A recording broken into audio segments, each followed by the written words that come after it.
The hour of 6 p.m. has arrived. I'll call this meeting to order. Please stand for the pledge. I pledge allegiance to the flag of the United States of America and to the republic for which it stands, one nation, under God, indivisible, with liberty and justice for all. Okay, Julie, do we have a quorum? Is there approval of agenda? Any change of sequence or removal of items? There will be 2 additions to the celebrations, but no change of sequence. More celebrations. That's all about celebration. I like it. I'll entertain a motion to approve the agenda. Make a motion to approve the agenda. I'll second. All in favor? Aye. Aye. Opposed? Motion carried. Well, let's go into those celebrations.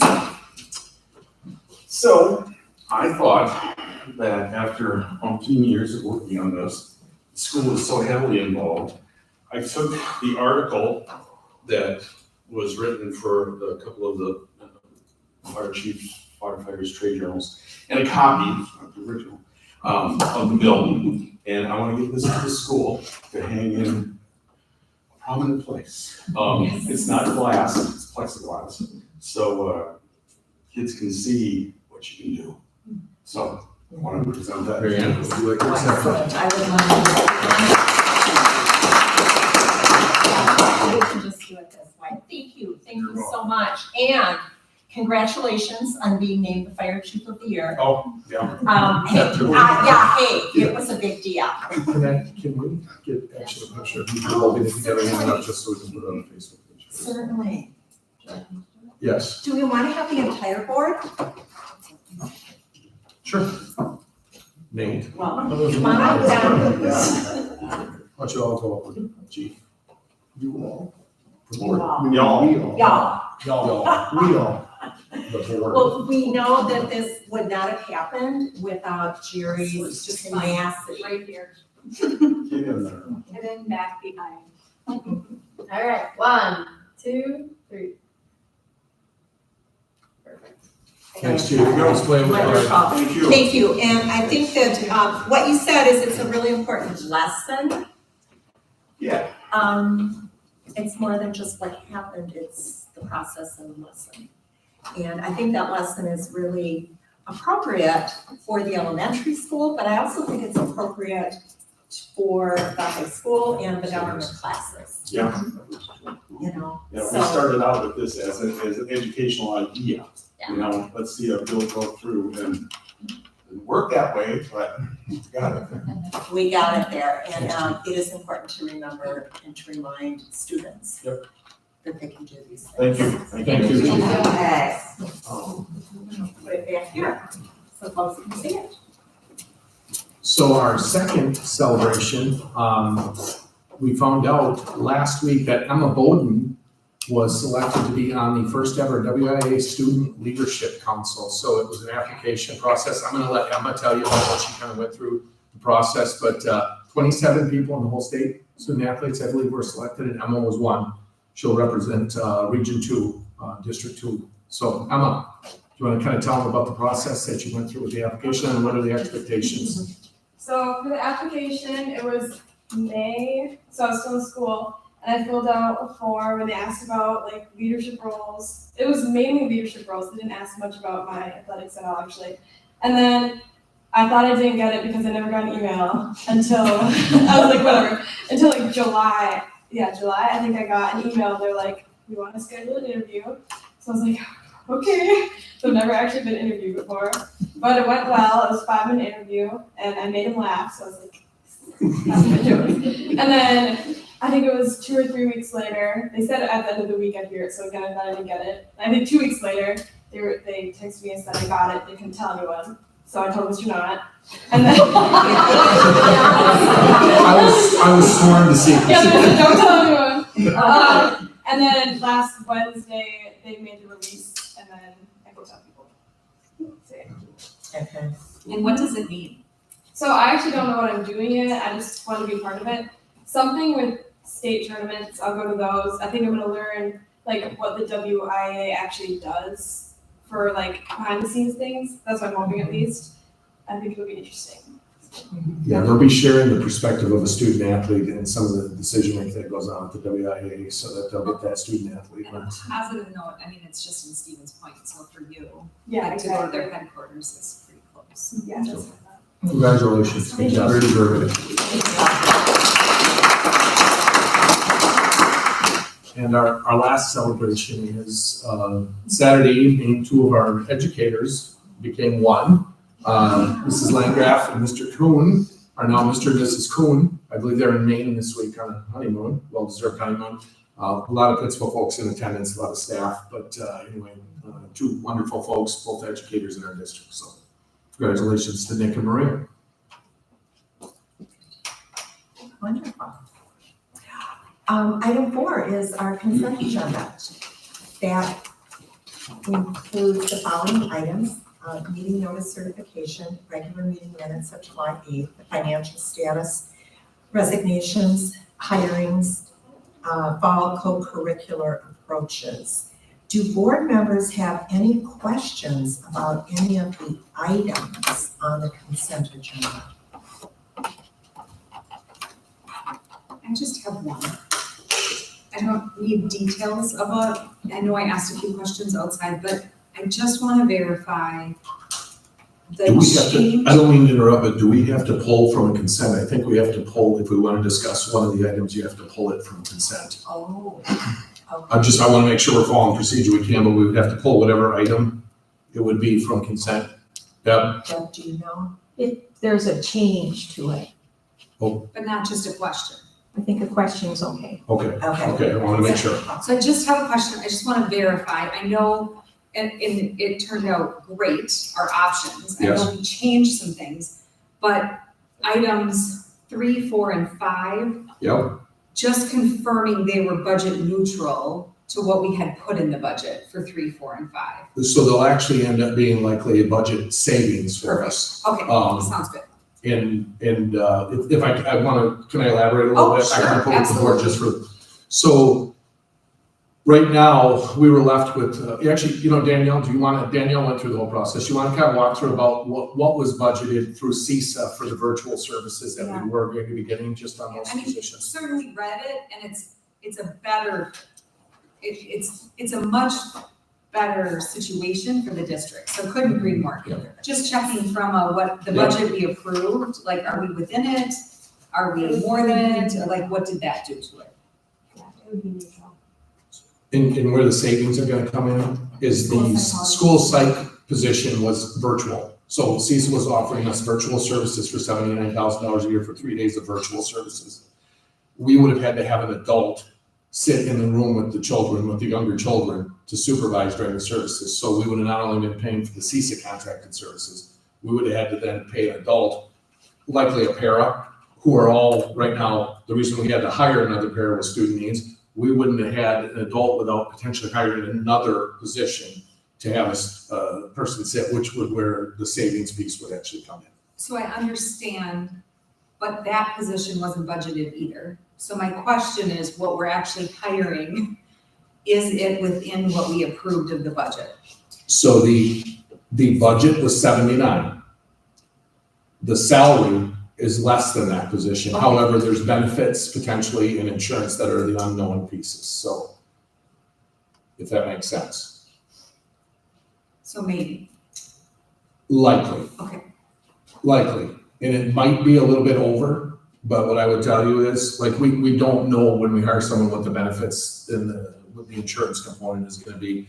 The salary piece made sense, and then the biggest piece, as Danny put in the board information, is 5 days of services versus 3 days of virtual services. And I will just tell you, virtual services, as I alluded to in there, are absolute not what's best for kids. So, maybe, but it's not going to blow up anything, and it's just a matter of, it'll all come down to the benefits piece. And then that piece, what I would tell you is, like, the para piece would not have been in there, but we would have been obligated to hire, even though it wasn't budgeted to meet the needs of the students for the service. Like, we would have been obligated to hire or pull teachers to do it. So even though that wasn't budgeted, we would have had to go over budget because we would have been obligated to meet the needs of the students receiving the services, if that makes sense. So I hope I know that's kind of drawn out, but in a nutshell. So. Like at that time, we were looking at hiring 2 paras with the CISA contract, just to cover having somebody with them that whole time while they're receiving those services. It just So, didn't make sense. now we don't need to hire another para. That's where the wash kind of happens with the para and the benefits for the teacher. But we're super excited, especially with the potential that I had never anticipated with the early identification piece and collaborating with Tabby and the daycare. That's a whole new perspective and addition that we're adding to the picture to help students. So caseloads might end up going up a little bit at that early age, which is fine. We'll hopefully lower the caseloads down the road.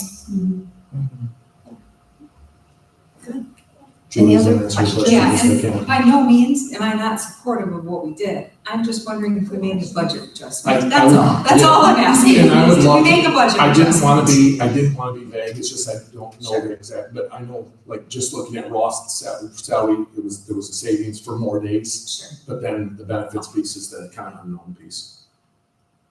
Are there any other questions related to the consent agenda? If not, I entertain a motion to approve the consent agenda as presented. I'll make a motion to approve the consent agenda. Is there a second? I'll second It's been moved and seconded to approve the consent agenda as presented. Any further discussion? If not, I'll entertain a motion to, all in favor signify by saying aye. Aye. Opposed? Motion carried. Agenda item number 7 is information items, and that is first is the district administrator update. Yeah, that is my, because of the referendum discussion later, which I'll have the slideshow, the district administrator update, the 2 components that are in there is to talk about the state education convention. So the long and the short of it is, we enacted when we were aware we had a deficit and we're projecting a deficit, we did a 10% reduction of all budgets at the end of the school year. And then also we put all conferences on hold pending the results of a potential referendum. Well, we didn't feel it would be right for us to still schedule the WASB conference when all our other coaches and teachers were on hold. So what the plan is that we will book rooms because they're refundable up until the week before the convention. But we're not going to register for the convention. And if a referendum question were to be approved and it were to pass, what we've indicated to all staff is that we would then, part of that referendum budget, if it passed, would include going to the conferences again. Any coaches that are going beforehand, they were told if their clubs wanted to pay for them, they would be reimbursed if the referendum passed and there was funds available to reimburse. But this would just stay in line with everything else as far as not attending the professional conferences and the budget cuts. So that's what that's about. Any questions for Jason on that? Okay.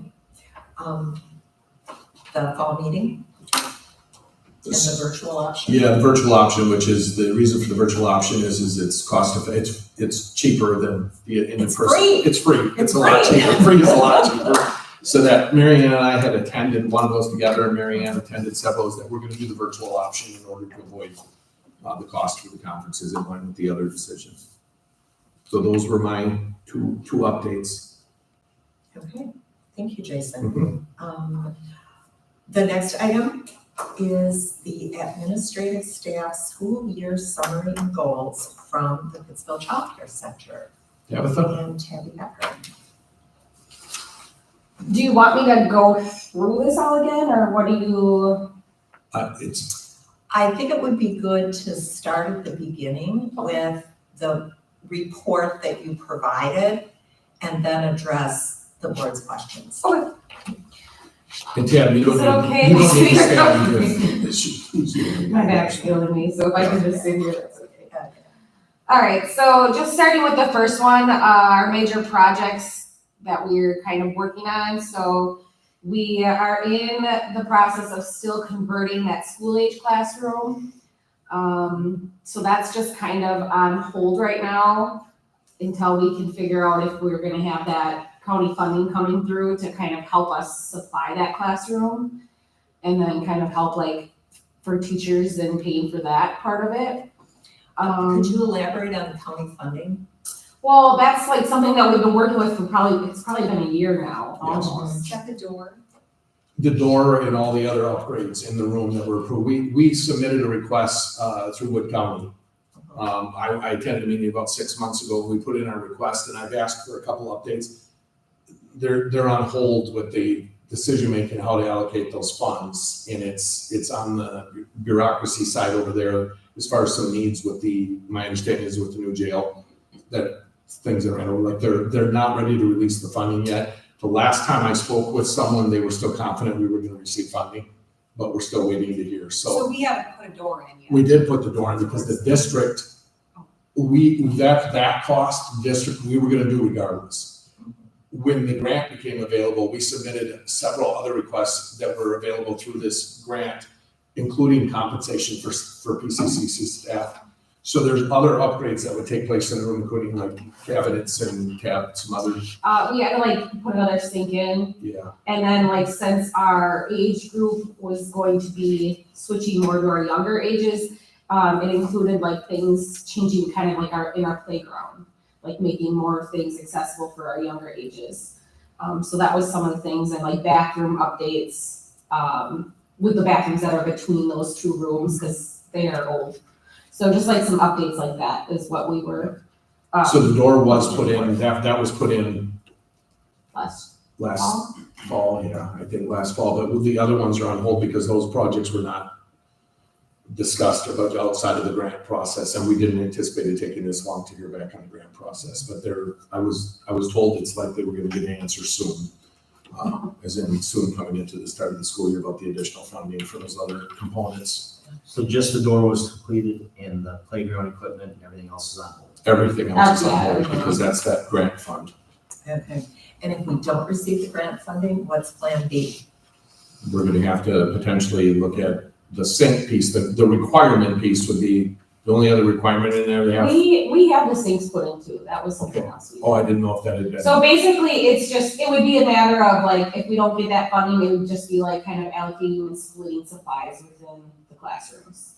So like, that room would be moving to our infant room. Well, with our infants moving, all of our cribs would go over there. So we don't need that's like a purchase we don't need. And then our other classroom will be then a ones room, which once they turn 1, we can have them on cots, and we have cots available. So that's another supply that we don't need.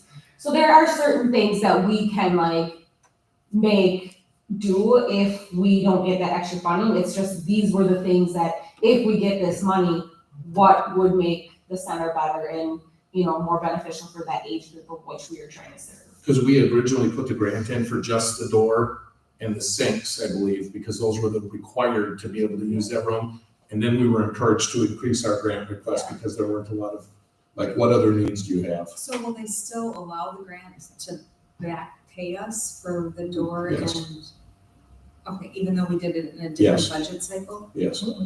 Because I think the way the grant was written to it was like, they were gonna reimburse you for whatever you did. So like, So we. So that's how that basically was opened the door reported. already when we went through the process. I actually presented that to the committee, and I think part of it was to show that we were committed to making the changes.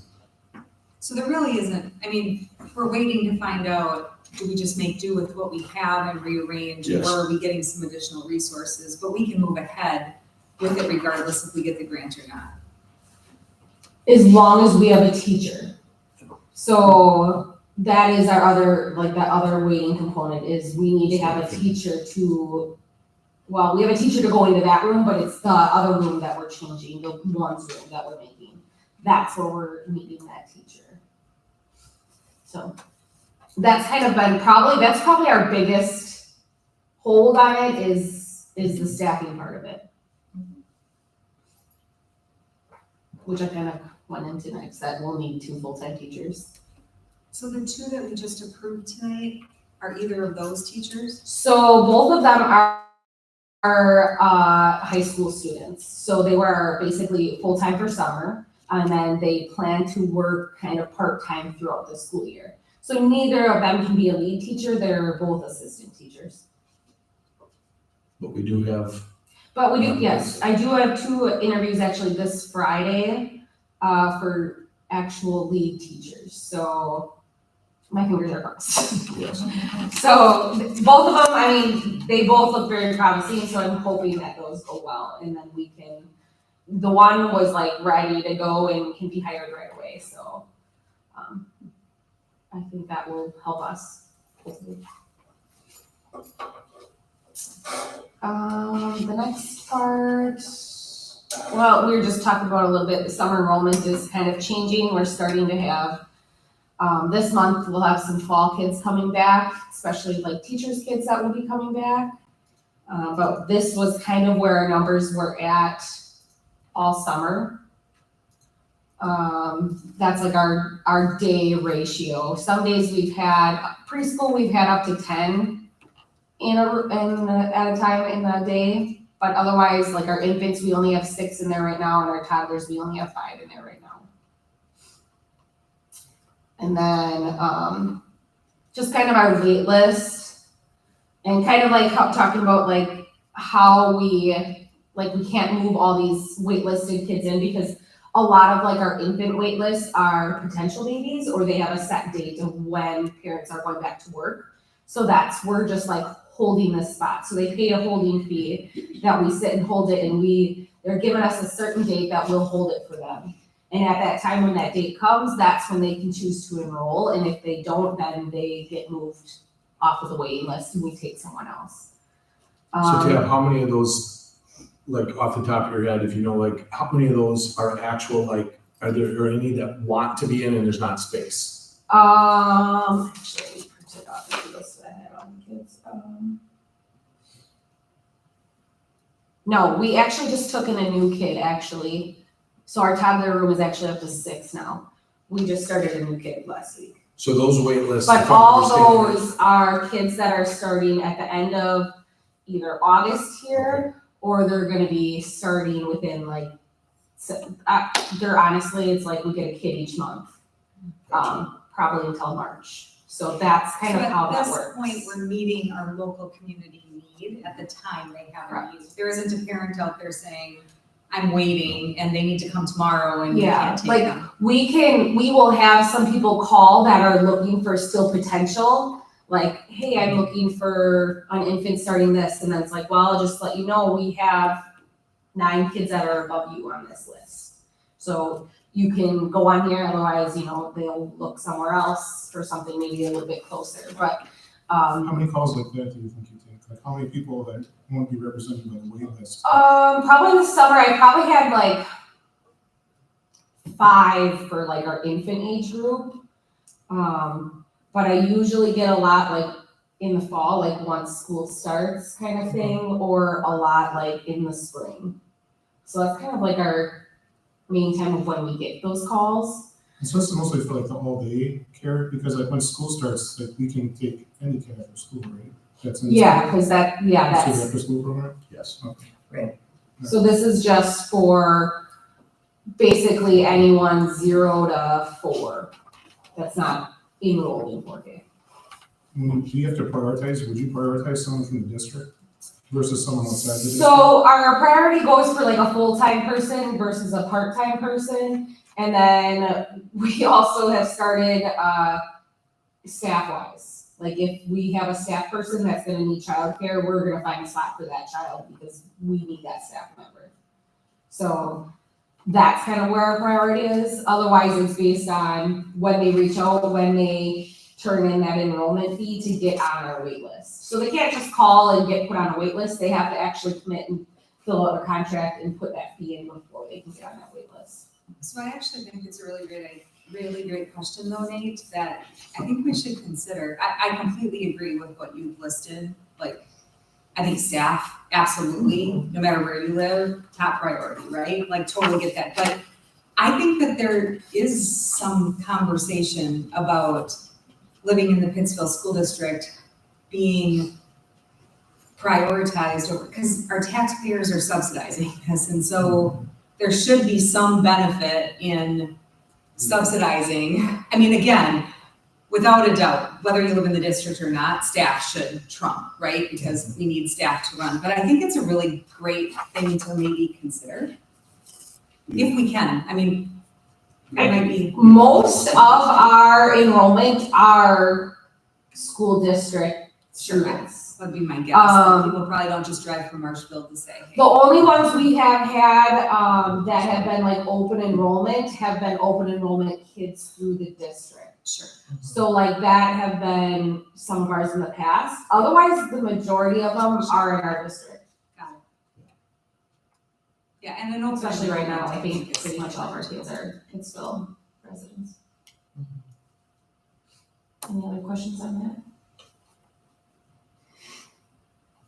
And then, we did pass that discount, which we were able to approve for our childcare staff, allowing us to give that 50% discount for someone that would need full-time care if they were a full-time worker, and then it's being prorated if they are like a part-time worker, so that they can get that help with childcare and kind of like give them that extra benefit of working and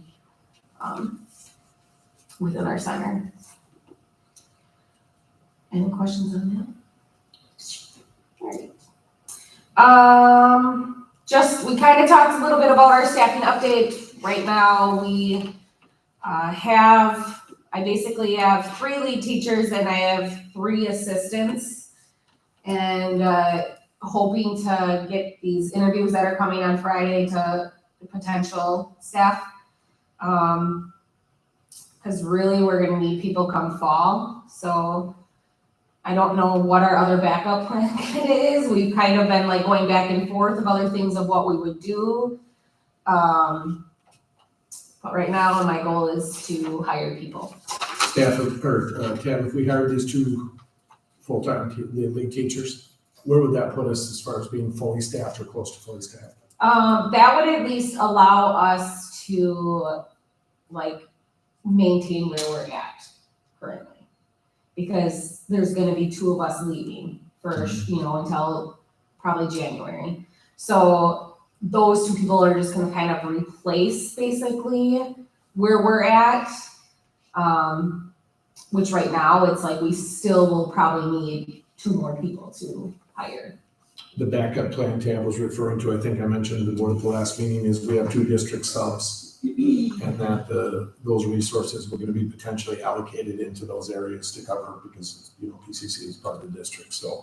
Because of backup plan, and that may still happen depending, even with these hires, depending on what our enrollment looks like and childcare, what our needs are. How does that work with the finances, though? Because isn't the childcare separate from Pittsville School District? So it's Dave, I separate. wish I could tell you the details. All I know is I asked Pam, are we able to use that and follow the rules? And she said, yes, we can I'm sure use she subs. just transfers the. So, Yeah, that's what I'm saying. It would probably be a transfer to fund 80. How we've done it in the past is basically if they come and work for like PCCC, they usually just fill out a paper timesheet.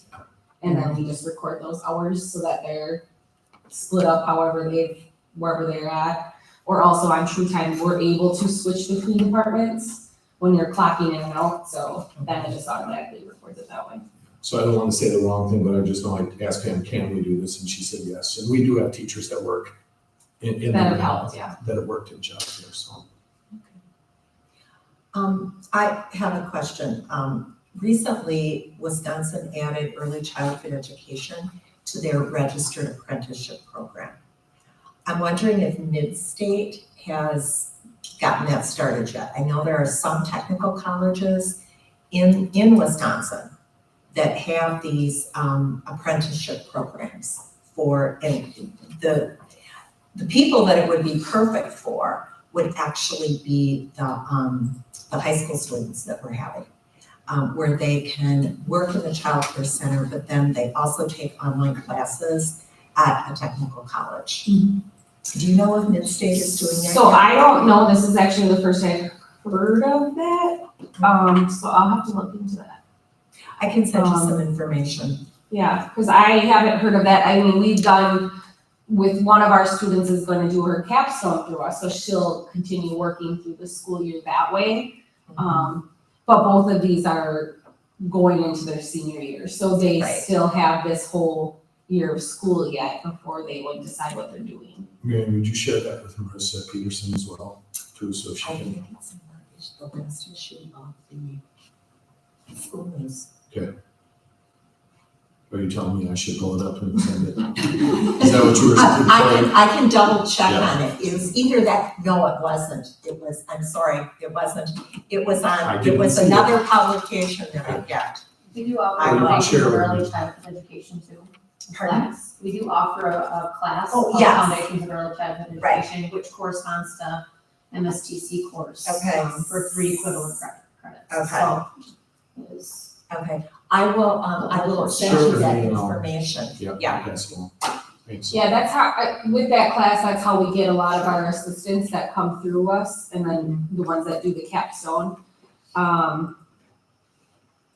But for the last couple of years, it's been hard. We've only been getting like maybe one student, where it's like this first couple of years, we were able to get a couple of them, and now it's kind of like these, you know, there's so many other options for these kids. It's like they're taking the chance to explore other things. So really, if it's like the ones we have to find are the ones that are planning to go into education. It's like with Michael with the tech assistants, the same thing with in the tech department. the IT Maybe a department. certain age to work in or something?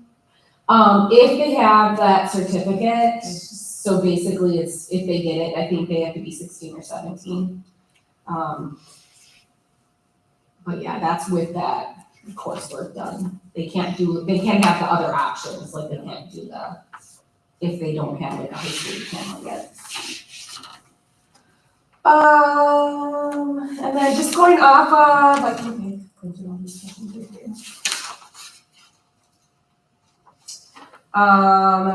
Just some of the questions I went over. We kind of talked about the door replacement so that we didn't start implementing anyone in that classroom.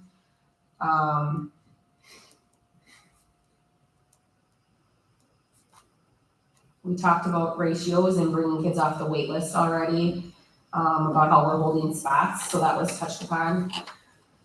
Excuse me. We briefly talked about our staffing strategies with district subs, which we were just going over, and then hopefully just trying to get these ones. The best ones, I mean, I've been working with social media to try to have her push our ad a little bit more frequent, which is where I got both of these last ones. They both seen our ad on there, so I'm hoping that we'll be able to more frequently post that and hopefully get shared more. So I did have quite a few people that reached out from that specific advertisement. Tab, do we have that on Indeed? Do we post our childcare on Indeed too? And then we do our custodial. We didn't, because I mean, we used to just get crap applicants, Okay. excuse my French, but, so we stopped doing that, and that's why we kind of just switched to, We can. yeah. So I actually gave the 2 recommendations in this question, and I just want to give a little context. Again, don't know if it'll be helpful here or not, but it's totally permissible to use volunteers, so you don't have to be paid. You just have to be trained. And I just wonder, I mean, I know that there would be like volunteers within the school, but I wonder if we actually put the need out to retired folks in the community. If there would be some retired folks that would be like, hey, I'd love to work in childcare a couple days a week, and that would be like a nice volunteer thing that I want to do. Again, we would have to invest in the training portion for them. So there would, you'd have to evaluate, how much would someone have to want to work to make that worth it. But it's totally acceptable to not pay someone to work in childcare. Like, you're not breaking the laws. They just have to be trained. And then just really want to encourage to think out of the box. So our Marshfield class this last year that graduated from Project Search, 2 of the Project Search students graduated lead teacher and are hired full-time at Bright Horizons, or whatever the new name, if it's a new name. YMCA. Sure. If it's, I always knew it as Bright Horizons, that's where my kids went, right? But 2 of them graduated with all certificates as lead teachers and work full-time. So I think that there's some creative ways that we might be able to think and partner that I think we see, and of course that's my world, right? But we see employers really thinking creatively about utilizing everyone's strengths because the workforce needs everyone to work. And again, not suggesting to match someone to a job that isn't their strength. I'm just saying, if you went and asked the YMCA, they would tell you that they're real glad that they took those 2 lead teachers who show up every day and are amazing teachers. And I happen to know that there could be a student going through this year who actually, her first desire is to work in childcare, who might even be from this area. And so I'm just like, those are the creativity that I think are important. And I'm not saying that it's just gonna work, right? But I mean, those are the creative things that I think to really think about, because I mean, all of these direct care type positions, they're hard. I mean, anywhere, they're difficult and they're hard to. So I just wanted to throw out a couple ideas of things that I've seen that maybe could work for us here, and it'd be super cool. Thanks. I mean, we're definitely not opposed to that. You know, basically with that, it's just, we know we're gonna be really short-staffed, so it's like, if it comes down to that, it would have to be someone that is trained before they are either with us, or it would have to be like doing training when we're not in ratio kind of thing, and like that is my biggest thing, is like, we are tight staffed, so it would be a matter of like figuring out those ends of when training and stuff would happen in order for that to be, because it's like right now it's very hard to train anyone when we're all in ratio. You know, we don't have that extra time to kind of talk to them. It's basically you're working and learning at the same time, which for most that is how you learn best.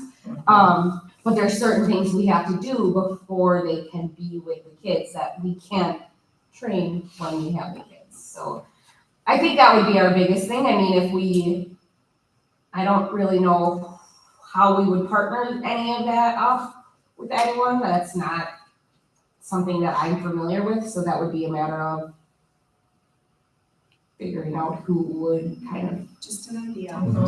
And the cool thing is that during their externship or internship, it isn't a paid experience, and it is for the intent of them getting the experience and getting their certificates and going through the schooling, and they have support with, I mean, like all of that comes around for that successful, it's the intent of the program for them to be ready for employment. It's like literally an employer is being handed a trained, amazing person that, you know, they didn't have to expend the money and resources in that training. And so, and it's just one, I would give this example for any business that's struggling right now, but it's certainly a spot that I think we should consider, especially since I just saw what happened in the last graduating class. So it was pretty cool. Thank you for that suggestion. Any other questions for Tabby? I just had a quick question on the rates. Looking back, I couldn't find what we showed them at like for the last couple of years. Have these updated recently, like in the last year or two, what we charge people? Actually, that's it's coming It up. should be, it'll be part of my handbook piece. Yep. Okay. Okay, anything else? Okay, well, thank you, Tabby. It sounds like we'll be hearing from you later. Good luck. In about 5 minutes. Okay. So item C, our August 19th special school board meeting.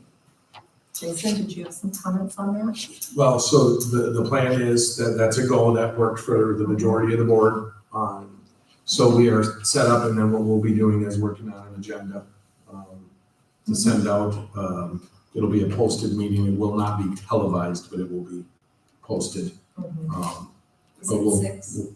What's that? 6 p.m. is the plan. Yeah, 6 I think p.m. that works for everyone. And really the goal of the meeting, the whole reason for it is to really look at board goals for this coming year. What do we as a board want to work on in terms of supporting the district, in terms of our own professional development? As of right now, the invite should have been sent out last week, I believe, and I think we're all booked and ready to go. Okay, then let's go on to item number 8, discussion action items. Item A is the milk bids. It's that time of year. Yeah, it is. It's exciting time for bids. It's like the. And I see we're looking at a new vendor. Yep, so Matt shared the, process that we did end up going with, Weber Farms in Niceville, so, pretty excited, obviously a local company, and a few changes, I think Matt referenced, is that the milk will be in a pouch. And I know that sounds silly that you have to train your kids in, sticking the straw into the pouch, but it's like, if you ever done a Capri Sun for your toddlers, it's not easy. Might drink more milk. Yeah, that's different. That would be good. Is strawberry new? Yeah, I think it's no. Strawberry. I don't know. No. Have we had I think so. I don't think we've strawberry had strawberry milk before. before? And then there's the one adjustment for the, I wanted to say lactose intolerant, for the, Yeah. help me someone, the milk, It is lactose. lactose, it's not called, that's not the name for it, it's for Lactose-free. children who are lactose intolerant, but it's got a special name. Lactate. We have to get that from a different supplier for right now, because they don't have it, but yeah, so we're pretty excited that, they put in a competitive bid, and it's nice to stay local. And you may remember Matt had talked about, one of the hiccups was potentially the once a week delivery instead of twice a week, but obviously worked through that, so we're excited to start our partnership. What does this compare to last year's bid? I don't know the specifics of last year, I only know like this year's. I can have Matt share that, you know what I mean, I only know what the comparison to the current bids were. I don't know as far as an increase from last year, but we can check into that, and what is that. Well, the district did receive 3 bids. Yep.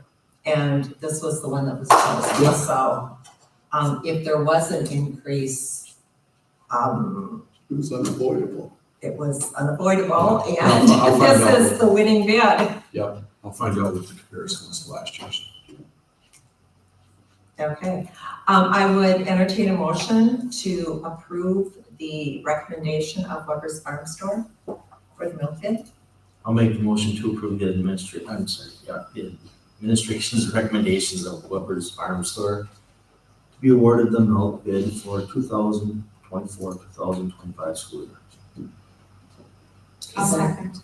It's been moved and seconded to approve the Weber's Farm for the milk bid. Is there any other discussion or questions? If not, all in favor, signify by saying aye. Aye.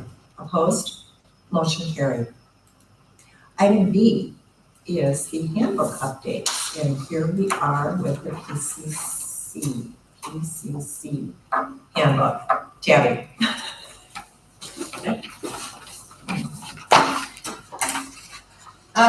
Yeah, don't look at the table of contents, because that's not correct.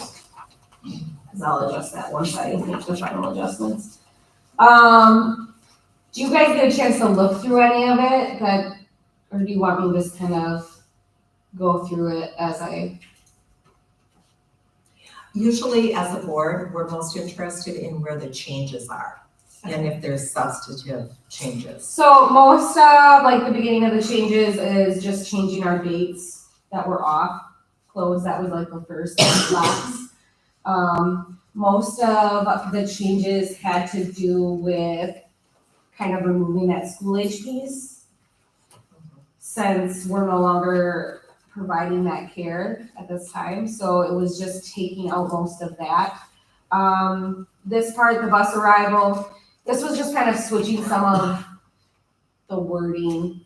So children who are 3 years and older are allowed to be bused in, as long as they're riding with a sibling. So they have to have a sibling with them. We can't just send them by themselves. And that that's has, on page 10. If you could note the pages, Oh, yeah. that's helpful for us. sorry, I was just kind of going off of what was showing up on the screen. So yeah, that was that part of it, and just kind of rewording that. Because before it just said with our 4K students, and then it changed to 3 years.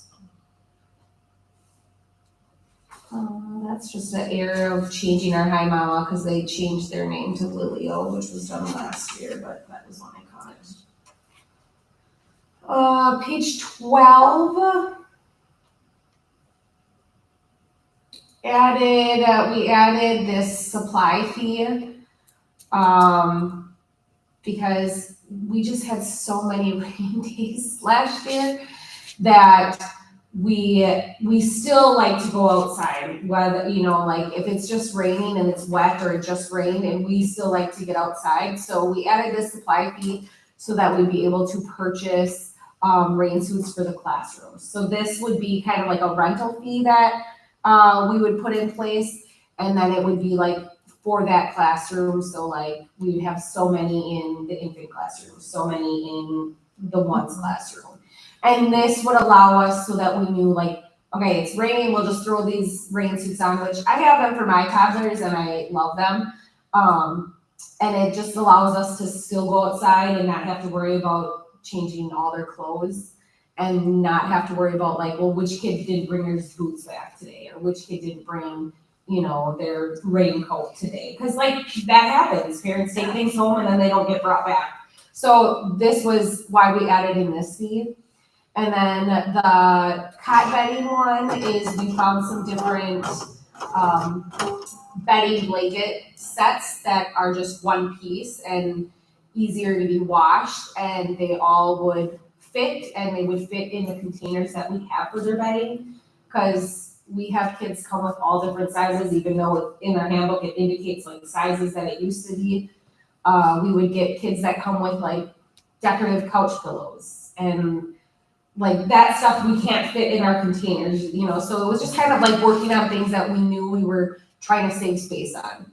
And this would be for families can pay this fee at the start of their enrollment, or they can have whatever they choose, like if they want to provide their own, it would just have to be pre-approved. Like they'd have to like make sure it fits and works with what everyone else is planning on doing. Page 15 just had some removal of like the school age classroom, and then just kind of deleting out some of the items needed to be brought in by families.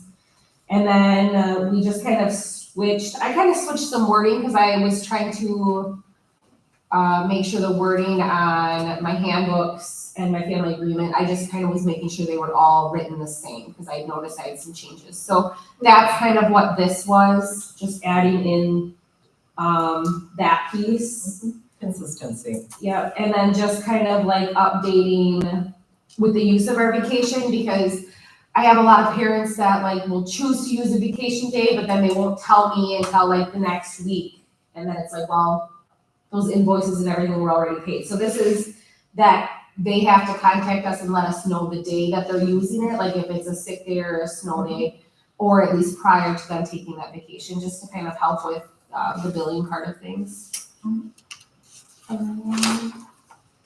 Page 17 was just kind of taking out that summer enrollment. We're just kind of sticking at that 25 per child or the 50 per family. Because most of our summer enrollment, while we had that fee, was due to taking on those school age kids that we have during the summer. And then just adding in that supply fee again right there is just adding it under that same fee section. Page 19. Yeah, some of these appear to be just simple. Yep, just like changes. You don't have to go over all those, you know, just the things that are really, I would say, substantive. So have we committed that for sure in like 2 weeks, we're having a ones room and a twos room? Like we've made that transition? So we've already transitioned that start of summer. Oh, perfect. Okay, I didn't So know that this- had happened with the classroom. Yeah, changes. this Okay, is perfect. just Perfect. finalizing it and having our paperwork match what we're having. Because we have not had school age kids since the end of the school year. Perfect. Thank you. Then page 21 was just kind of changing our developmental milestones and adding in that extra one for changing the ones in the top there. Just making those adjustments. These are just kind of like the things that we look for before letting a kid move to the next room, rather than just like, okay, you're 12 months old now, you get bumped to this next one. They have to meet these other requirements because the kids in those rooms are doing these certain things. So we make sure that they have those developmental milestones met before we move them over.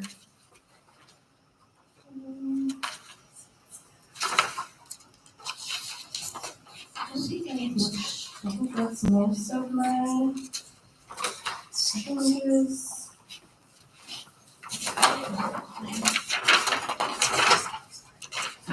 We didn't change anything. The only thing that got changed in the employee section of it is just adding in that staff employee discount, which was located on page 43. Wonderful. So just that was added. And then the updates on the daily schedules, those were updated. Any questions, any further questions for Tabby? Okay. Then I believe. And then I just have the rate sheet that's. Yeah, Nate, you had a question with the Oh, rate sheet. yes.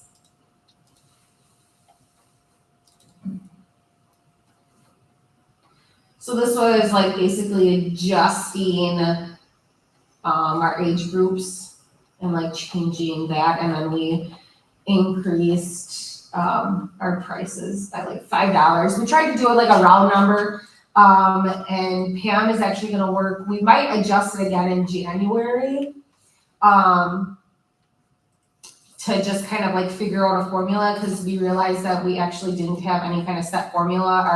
Our set of our prices started when we did our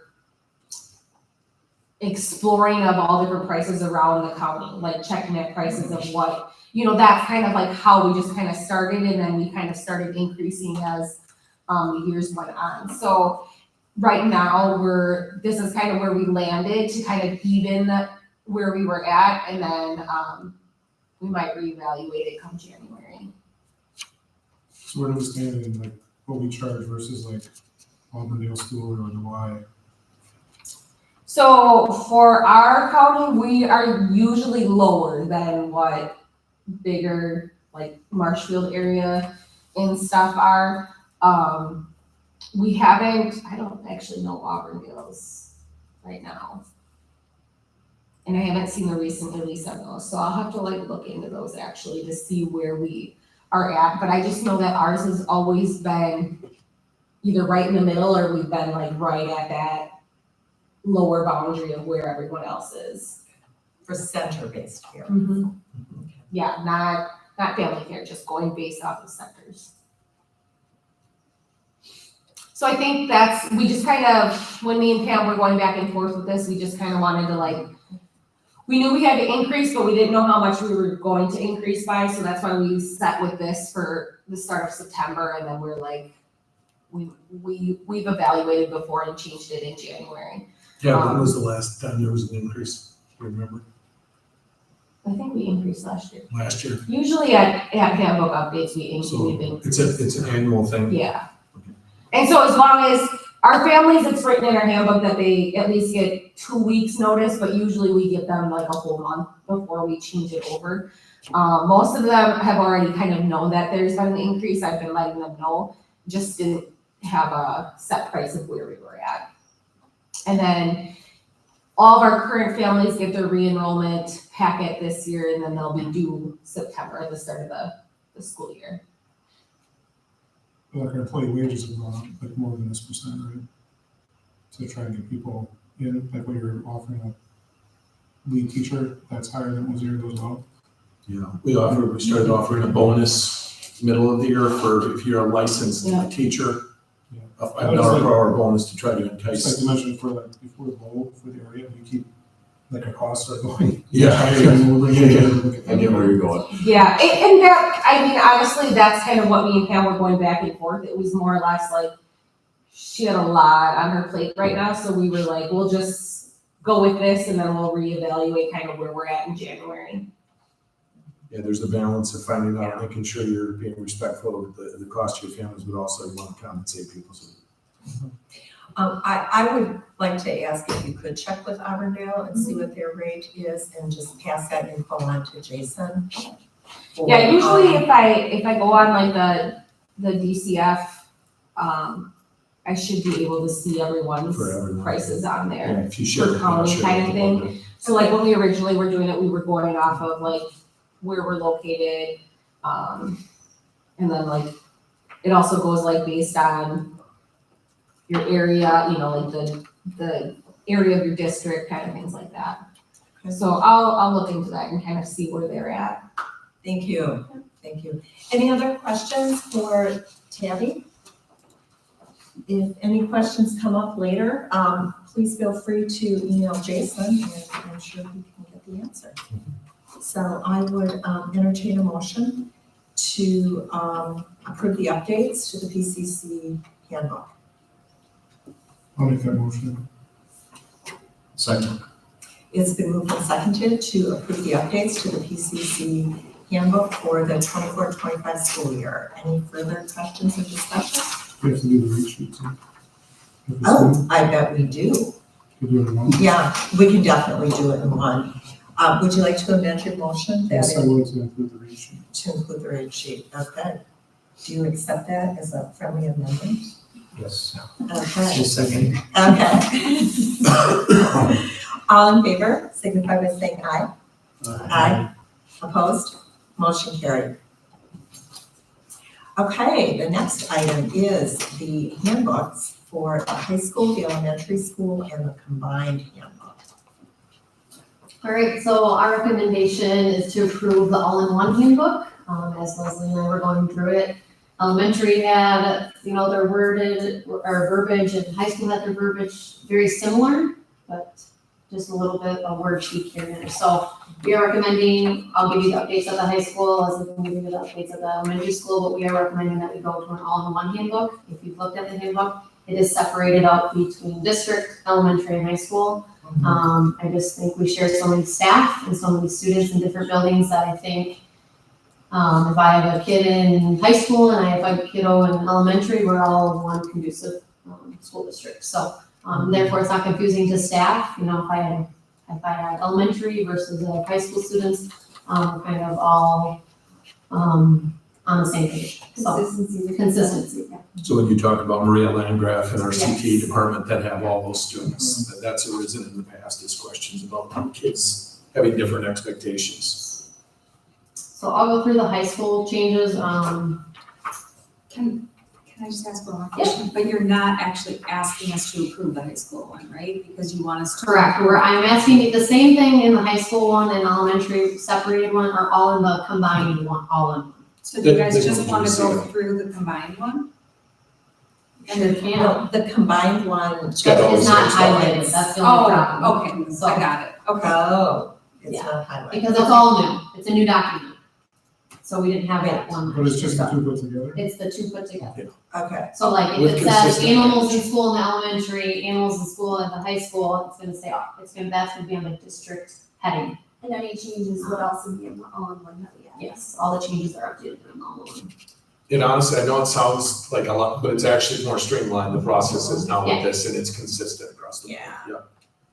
Okay, I'm sorry, I just That's thought. No, it's a good No, it's question. I was just valid like, oh my question. gosh, like, we're gonna exhaust you to go through. Yeah. three different Oh, you're okay. documents. So in the high school one, the elementary, substantive changes. yes, the elementary school just had a couple things that I thought the high school should, because we had animals in our school in the CTE program, and, like we shot the deer last year, I just think it's something that needs to be added. Obviously, just the verbiage on appointments, just contact the office, bus transportation. The high school one previously didn't have the phone number in it, so we added the phone number. A couple, What page? oh, sorry, we're on page 8. Okay. And then just a couple like verbiage things, the next 5 through 16, has been added or updated on the verbiage to match the elementary. A lot of the changes were taking a paragraph form in one of the handbooks, and then the other handbook would have lists. So we just morphed it to what looked nicer, more cohesive.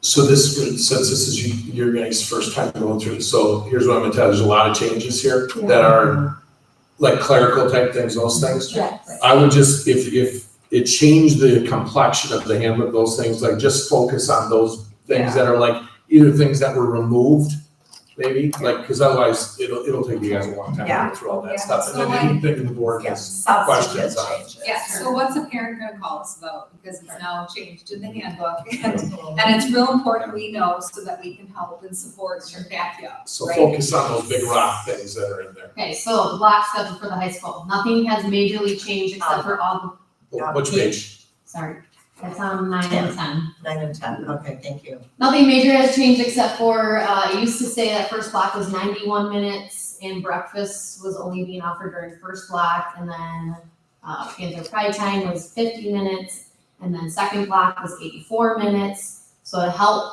students that are coming to our district, every block is 87 minutes. Also, breakfast is gonna be offered during first block and during PPT. And Andres is really excited about this opportunity, to offer breakfast twice during the day, so. Going down to, Taylor, on the work permit one, that we no longer do work permits, it's online, so if you approve that, then I'll just reword that, just Perfect. have them go online. Direct them to for the that. website. next change, okay, so we are taking out on page 18. We are taking out senior lounge, this was an unsupervised time during lunchtime for seniors, they were offered a key, which it states in the handbook that keys are not permitted to give to students, so, and we at the high school are also have a duty-free lunch for staff, so myself, Mark Dunstan, Marissa Peterson, and Justin Rayburn are also your lunch supervisors. So consistent lunch people every day, but taking out senior lunch because it was an unsupervised time. So,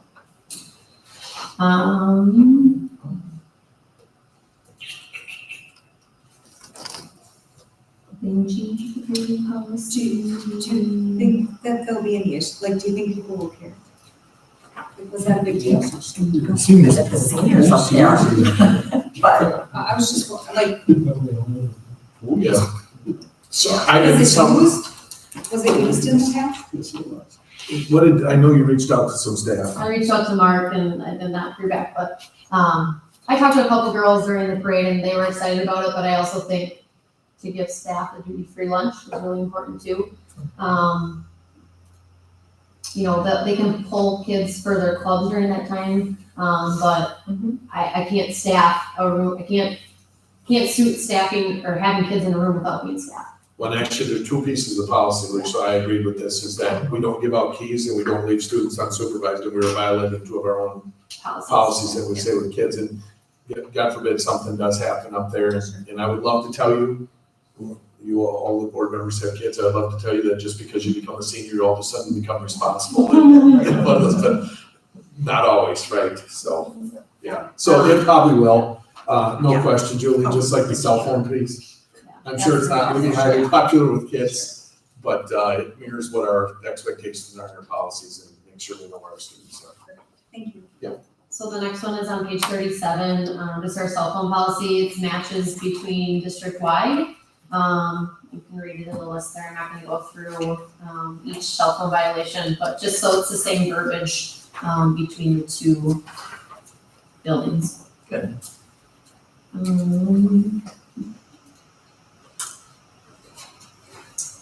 For discipline, this is,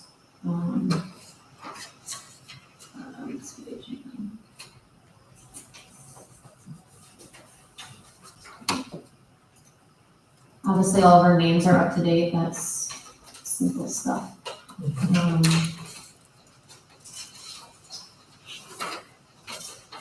In the verbiage, I don't know what page it was on, but the majors and minors are no longer a thing. So that was the verbiage that it was in last year, so you add a skyward discipline, and in skyward, it's just a discipline referral, it's not a major or minor, it's just flat out a discipline. And so we decided with that verbiage, again, district-wide. Some of the other major changes, this is not gonna be on a specific page because I can't find it right now, but backpacks are going in lockers, at the high school, just for safety protocols. We have lockers, we're gonna use them and utilize them, so each kid is assigned a locker. Our parking, students will be parking on campus. We have a beautiful lot over here for students. The reasons why, pretty much, goes to along with safety. Students and families will fill out a form with their required vehicle information. So I guess as Officer Dewar and myself know who's parking on campus, they will have a tag. From what I've heard, students were parking in staff parking over here last year. They've been parking on roads. And so I think just cohesiveness, have consistency of them all parking in this parking lot over here. There's 78 spots. I don't anticipate 78 spots being taken. You know, it's also allowing students to be enforced so we can control, you know, students that are not, so they're not crossing the street, they're crossing one way in a walkway. And then we don't have to battle during winters, you know, having that snowplow either. And it's free. And it's free. It seems to be pretty full during the day. Is there people that are parking, we're parking there, that won't park there? Well, we'll be able to tell, so what the deal is, you know, we move staff parking for the elementary school up to the upper lot, and then down here, you know, high school staff park over here and administrative staff. There's also gonna be tags for staff, different colored tags. It will let us have a better handle on that. That's the question is like, we don't know if, you know, if the staff are parking in that student lot over there or vice versa. And it's not like we're, you know, you can have those conversations and be aware. And then this was an issue that honestly, I had a much larger high school, but we would always have students that would park in visitor spots, which was annoying because you'd have grandpa or grandma stop down and drop something off and have to park in the back of our lot. So having those tags will just help us identify who's on campus and where they're parking. So we'll have better feedback after we like hand out the tags. So I, again, don't disagree with this. I just don't know that it fits in this, like, so you're referencing our policy about vehicles driven on school property, except if a student doesn't park on school property, they're not on school property. Like, Correct. so the question becomes, so number two, again, I don't disagree. Can you tell me which document you're looking at? Page 46. The page, okay, so you're referencing the Board of Education policy relating to vehicles driven on school property, except if they're not parking on school property, they never went on school property to actually be governed. So my question becomes, if this is the intent of what you're trying to do, how do you stop someone from parking on the street? You can't. We're just saying, we'd love to give you a pass. Please put Yes. that pass in your car, and that pass, like, so you're just kind of setting the tone of what it is. But when someone goes and parks on the street, or parks in a parking lot somewhere else, or parks at their friend's house and walks 2 blocks. We have no legal jurisdiction to do Got anything. it. It's more or less you're expecting, setting the expectation. And obviously, if they're parked illegally somewhere else, we have no control. Okay. Yeah, for Okay. sure. No, we can't punish a student that chooses to park. Actually, we used to, when in Evansville, that used to be kids wanted to park at campus because there was no public street. So sometimes when you drove like a maniac, we revoked their privileges to park on campus. So, but there's nothing you can do to stop someone from parking at a friend's house or somewhere else and parking downtown on the street. Right, I mean, example, like, there's a couple kids that live within 2 blocks, I could see their buds being like, oh, I'm just gonna park in your driveway. Yeah. And they could, like, We they can't don't, control they that. don't have to park just because they drove a car, but, so it just, I mean, I agree, and I think it's great to create, I just not sure it fits under, because they won't actually be on, to park on school property, you must have a pass.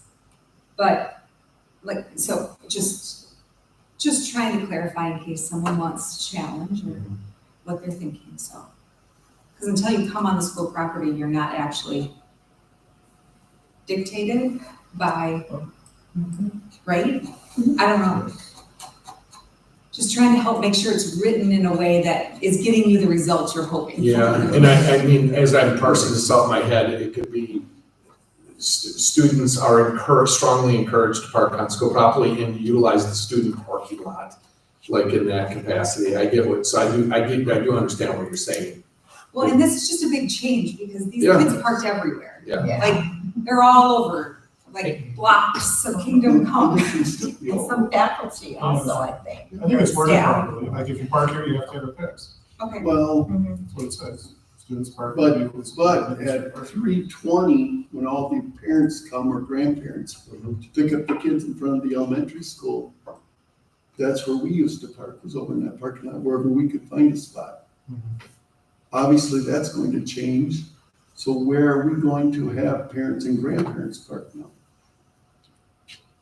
I'm confused, like, Pickup zone. like they pull up in the pickup zone now. Oh, but the pickup zone's 6 cars. I'm And talking, there's 20 of us to pick up grandkids. I see more than 6 cars, they line up all the way out onto the Oh, they road. do line up onto the road too. For sure. But those are the ones who stay in their cars too. But for clarification, I do get what you're saying, like, I mean, we wouldn't be able to guarantee, because even if we didn't have this, like, that's technically for student parking.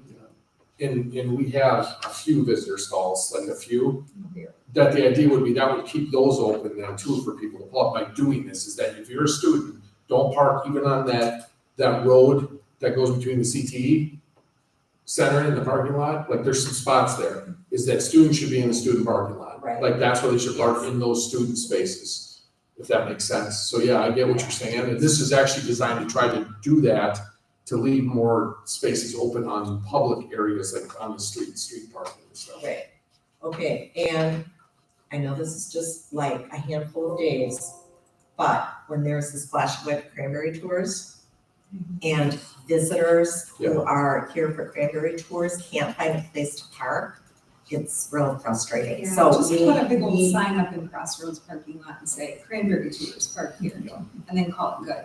It's okay with that. It's of course okay. Because I get to your point, there's no guarantee of that parking on any day anyway.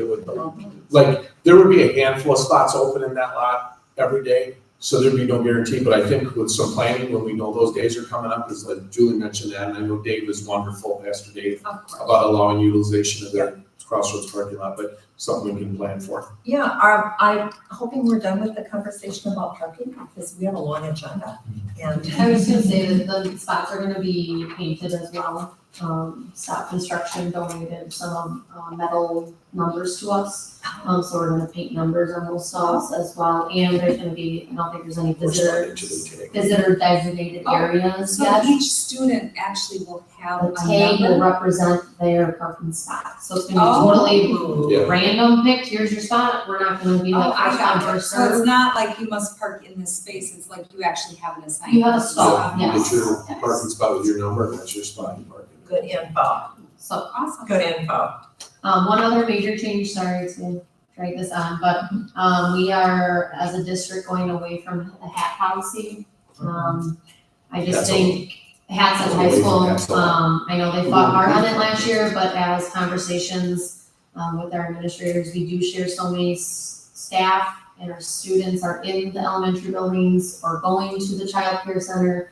And I think it's just another thing, like if you're going to cook in the kitchen, it's just another thing to carry with you, so. Trying to be really cohesive and consistent across 4K-12, so. Appreciate that.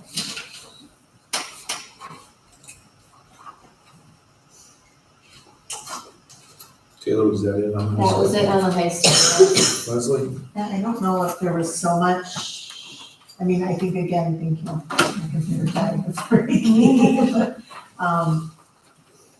that's not- I don't think there was much, change, it was more like wording and like making sure it looked very similar to what the high school was. Just looking to see. Because the phone thing, actually, to clarify for the board, the phone thing was actually in our handbook. Like, it just wasn't enforced consistently as far as not having your phones out, and we Oh, and the clarified the first- language a little bit. The first, if you had your phone out, the first discipline maybe was documented, I don't know exactly what it was before, but it was so different, so now it's consistent across the board. So Leslie wouldn't have a lot of changes in that. No, I don't think there was much, it was more, just the verbiage and how it looked.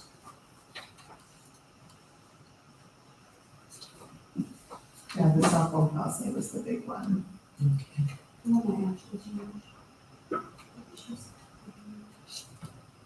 But I am a big fan of their recommendation, the proposal to go to the combined handbooks here and keep it condensed and streamlined for our families who have kids at multiple buildings.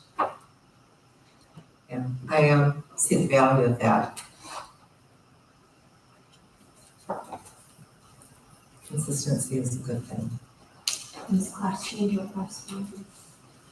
There's a class change request form added that's included. That was, yes, that was What just page is that on? 35. It seemed like in the past it was confusion if it went to the principal or if it went to the counselor. And we just said if it goes to the counselor first, they would make that request and then she would request that the secretary change the schedule if it was all right. If it was past that date that they were supposed to request it, then it would come to me to see if there would be any, approval beyond that, based off of, circumstances, but.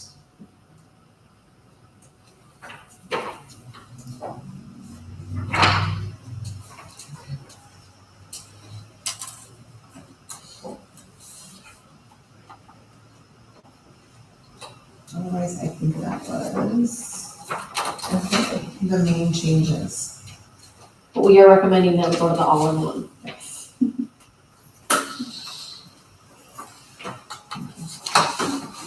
Questions or comments for Taylor and Leslie?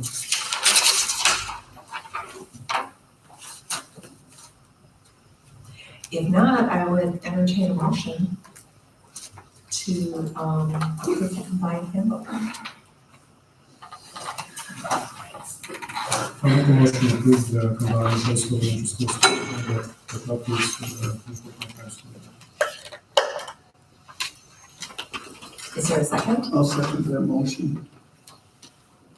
It's been moved and seconded to approve the combined handbook. Any further discussion? If not, I would entertain a motion to approve. All in favor, say aye. Aye. Opposed? Motion carried. Next, we have the PHS course handbook. So there's only 2 changes on here, 2 add-ins, nothing was changed, but on page 33, we added a course offering for social studies, history of rock and roll. This was brought back to my attention from Mr. Valenti. He taught it in the class was taught in 21-22, and for some reason it wasn't implemented in the updated course handbook. So we added it. It's obviously offered for 9th through 12th grade. So from what I've heard, this was some kids' favorite class taken at the high school. So added it back in the handbook. And then the other one is an English course. Film and composition. Again, it's taught for 9th through 12th grade. You can see the detail, but familiarizing yourself and evolution of film history. Mrs. Dinkmeyer brought this to our attention that she kind of a little voice and choice of kind of offering different options for English in high school. So I did want to talk about the course hand guide, and I know we have a lengthy agenda, but this is something really I think is going to be influential in moving forward building high school schedule. So this summer, and I'll let Taylor elaborate on this, Taylor and Marissa and Kim and several others met to talk about the scheduling process. So Taylor, do you want to talk about the change that's going to take place after this year? So obviously we use Skyward to do a lot of things, attendance, discipline. Another feature in Skyward is to schedule. So currently teachers are picking their schedule of what they would like to teach instead of students choosing the classes that they would like to teach.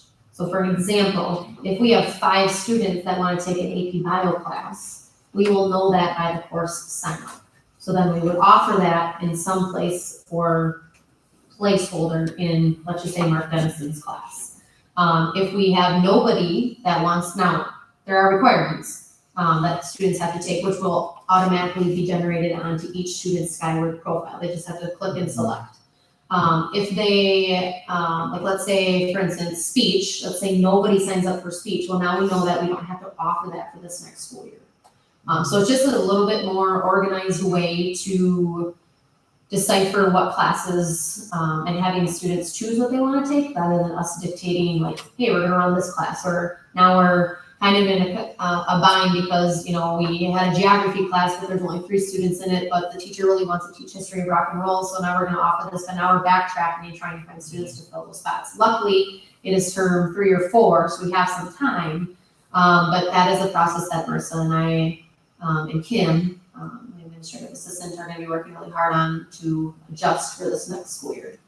And it's a game, she's underscoring how important it is they're making these changes. It's a game changer because it truly is the student's driving schedule. Yes, yes. Yeah, we should be teaching what they want to take. Yes. Yeah. And outside of the required classes, so it's gonna be work on the front for them, but it's a great change, It's great. so. Yeah. Sounds good. So, We found that out mid-July, so we're going with what we have this year, and then we'll make some changes for next school year. That sounds good. Any other questions? Well, first of all, I would entertain a motion to approve the course handbook. Also,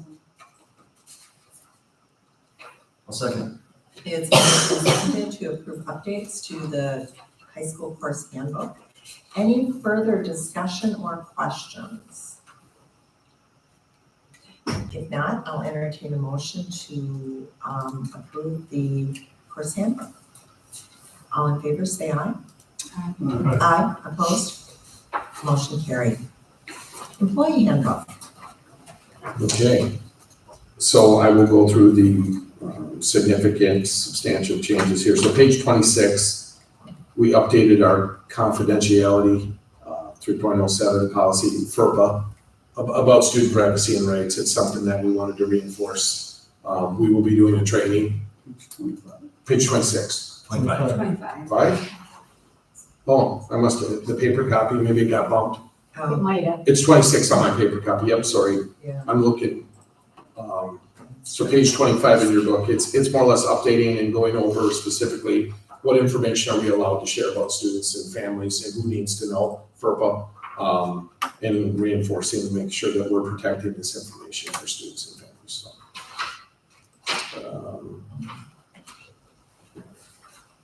So you'll have to correct me if any of these other pages are, I'm gonna assume they're all gonna be 1 page behind for me.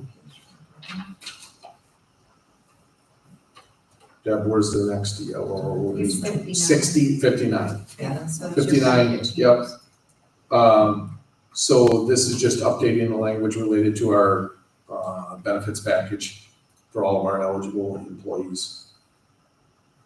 And language about the opt-out arrangement, for those that can take insurance. These were all recommendations that were sent to us through WASB for updates to your staff handbook for language. So none of these are new things, they're mainly updates to the language. Doesn't change anything about the benefit itself, it's just the language. And those are already all benefits that we've approved. That's accurate. Yeah, that was that cash in lieu of insurance, the cash payout for staff who don't take the district's insurance. And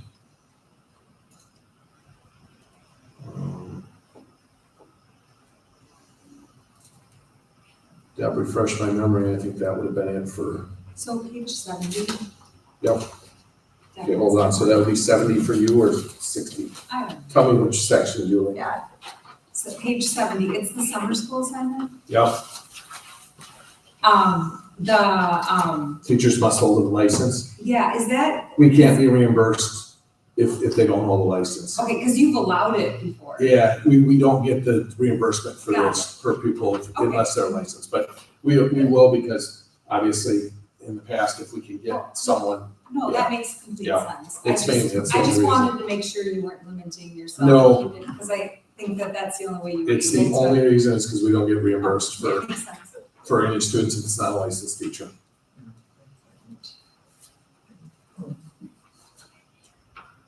I think that's it. Unless there were no other changes. Don't see any I don't other. believe that's it. Those were the ones. seeing what the deal was. I'll make a motion to approve the employee handbook. I'll second the motion. It's been moved and seconded to approve updates to the employee handbook. Any other questions or comments? Then, vote on the employee handbook, all in favor, please signify by saying aye. Aye. Opposed, motion carried. Coach's handbook. So,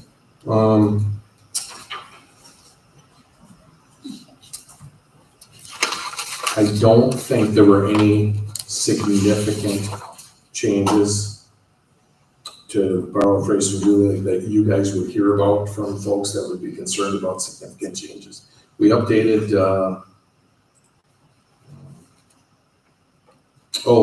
Some practices. yeah, practices, but nothing that's like earth shattering. I mean, there's a lot of, I'm guessing Strike you throughs matched it to what you probably current practices. that's accurate, is that there was a lot of things that we were not practicing, and Mark just went through and struck the items that were not.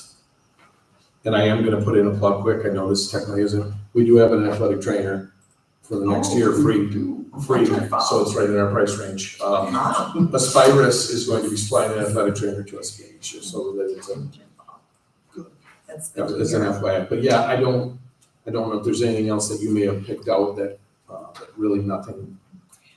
Okay, I do have a question on, I believe it would be page 12, the athletic emergency plan. Okay. And maybe I missed this somewhere else, but, it talks about, that you need to let kids know, is this the right place? Yeah, it's the top of page 12. Yeah, no, but there's something, do we have anything in here that this plan will be reviewed with all the assistant coaches? With all the, because, okay, I just think that maybe this is something that needs to be, you need a reminder every year. Yeah. Because if you've got something bad happening, you want everyone to be on the same page, and Sure. you don't want them to say, well, I didn't know that, or whatever. So I'm just wondering if there would be value in adding something related to, this will be reviewed on a yearly basis with all the, because the coaches change. And they don't all read this. I hate to say it, but they don't all read it. Good point. Just thought. This might answer, this might answer her question, is that, and I say this as a head coach, we get a list of our expectations as a head coach, and it's to make sure all of your assistants are aware of all policies and procedures. Like, that's one of this would be a procedure. Right. So like, it would be my responsibility as the head coach to make sure my assistants were aware of this, related to my job description as a head coach. Does that make sense? But I can talk to Mark, to specifically make sure that, like I have to make sure my coaches know the sign-out procedure for away games, like what is allowed for sign-outs for students. Yeah. What those procedures, I would put this in that same vein, that we need to make sure our assistants are aware of. Yeah. That emergency plan. Yeah, because, where it hit me was, always remind your players of the inherent risks associated with your sport. Well, always remind your assistant coaches that this is what we do when something bad happens. I'll clarify with Mark, but I would guess that will fall under that. Just to remind the coaches we have a coaches meeting, Taylor, which day? August 22nd, Mark is meeting with all coaches, so just make a note of having Mark reinforce that would be something. Okay, I'm sorry, I'm micromanaging here, but to be able to have something like this laminated and in the medical kit or whatever for practices. I'm We're sorry. supposed to carry it with us. Okay. Not a violation. What we've done in other previous school districts is your whole team, like my whole program last year knew of the emergency action plan. So we knew where the AED was, we knew where the telephone was, we knew where this and this and this was. So we practiced CPR and all that stuff. So hopefully when we have our full-time athletic trainer, they can do this to work each program. Bingo. Yeah. I make a motion to approve the coaches. Is there a second? I'll second the motion to approve. It's been moved and seconded to approve updates to the coach's handbook. Is there any other discussion or questions? Then, we'll vote on the motion. All in favor, say aye. Aye. Opposed? Motion carried. Next, we will move on to the discussion of the referendum, potential referendum. Do you 5-minute recess before we do this? I think that might be a good idea. Restroom stop. Okay. 5 minutes? It's all good with me. Danny's the Thank you, Jess. Yeah. Yes.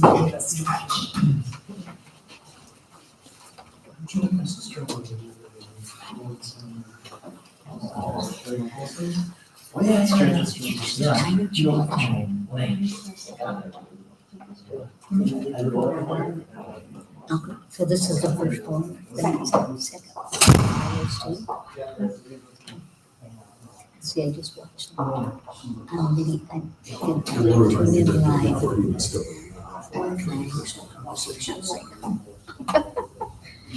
And the same thing to me. Thanks for sending those pictures too. Thanks, Cindy. I missed the time of change. That's why I was late. Yeah, this is the second one. I thought when you walked, I just watched the recording of. Yeah. I thought that's what happened when I thought. Yep, Yeah. 6 p.m. Oh, well. They can miss much anyway, so. How's retirement treatment? How's retirement treatment? Maybe just some, I no suppose, different yet. not the anxiety of preparing for the start of the school year. Yeah, although I suppose it's a little bit harder too. I'm having the golf course Friday Good for you. for a week, so. Good for you. Yeah. I've been, meaning to, I told the girls about you offering to let them come down to the river. Did you know that they came ran once. down, a bear ran across the road in front of the golf cart while they were driving down towards your house, Oh, no. Like, When was it? 6 weeks ago. Oh, jeez. Yeah, Is that the day Emily texted me that they were gonna go down? I think so. I think they were just out driving, but yeah, it came off our property and went on the city property, so. Oh, boy. It's been on trail camp, and he's headed on trail camp with the cubs on our property back in the fall. Cubs too, huh? Okay. So, and we saw a large wolf cross the river for on Park Road. Yeah, black wolf, Okay. twice the size of our mill, which is making about 240. Well, we know they're out there, right? Wildlife is out there. It's a reality. I've seen a wolf. I hear them. Or, you know, yeah, I've heard it. I didn't hear cops sitting outside. I usually see some. Good morning, where they sit. Oh, hi, yes. Oh.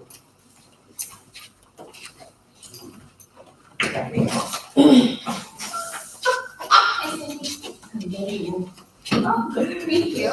Yeah. You didn't come here just for that, did you? Yes. Later, dear. There's other ways to find me. I only turned 7 once. You guys did all. Sorry. Sure, That's okay. I turned 70 back in December. It was Jerry that was in That, in fact, you have went to Or this. in, June. Yep. So, thank you. That's very Yeah. sweet. Very Since you had a much. joint party. Yeah, well, especially considering Jerry, is lucky to be alive, Uh-huh. so Yeah. it was fun.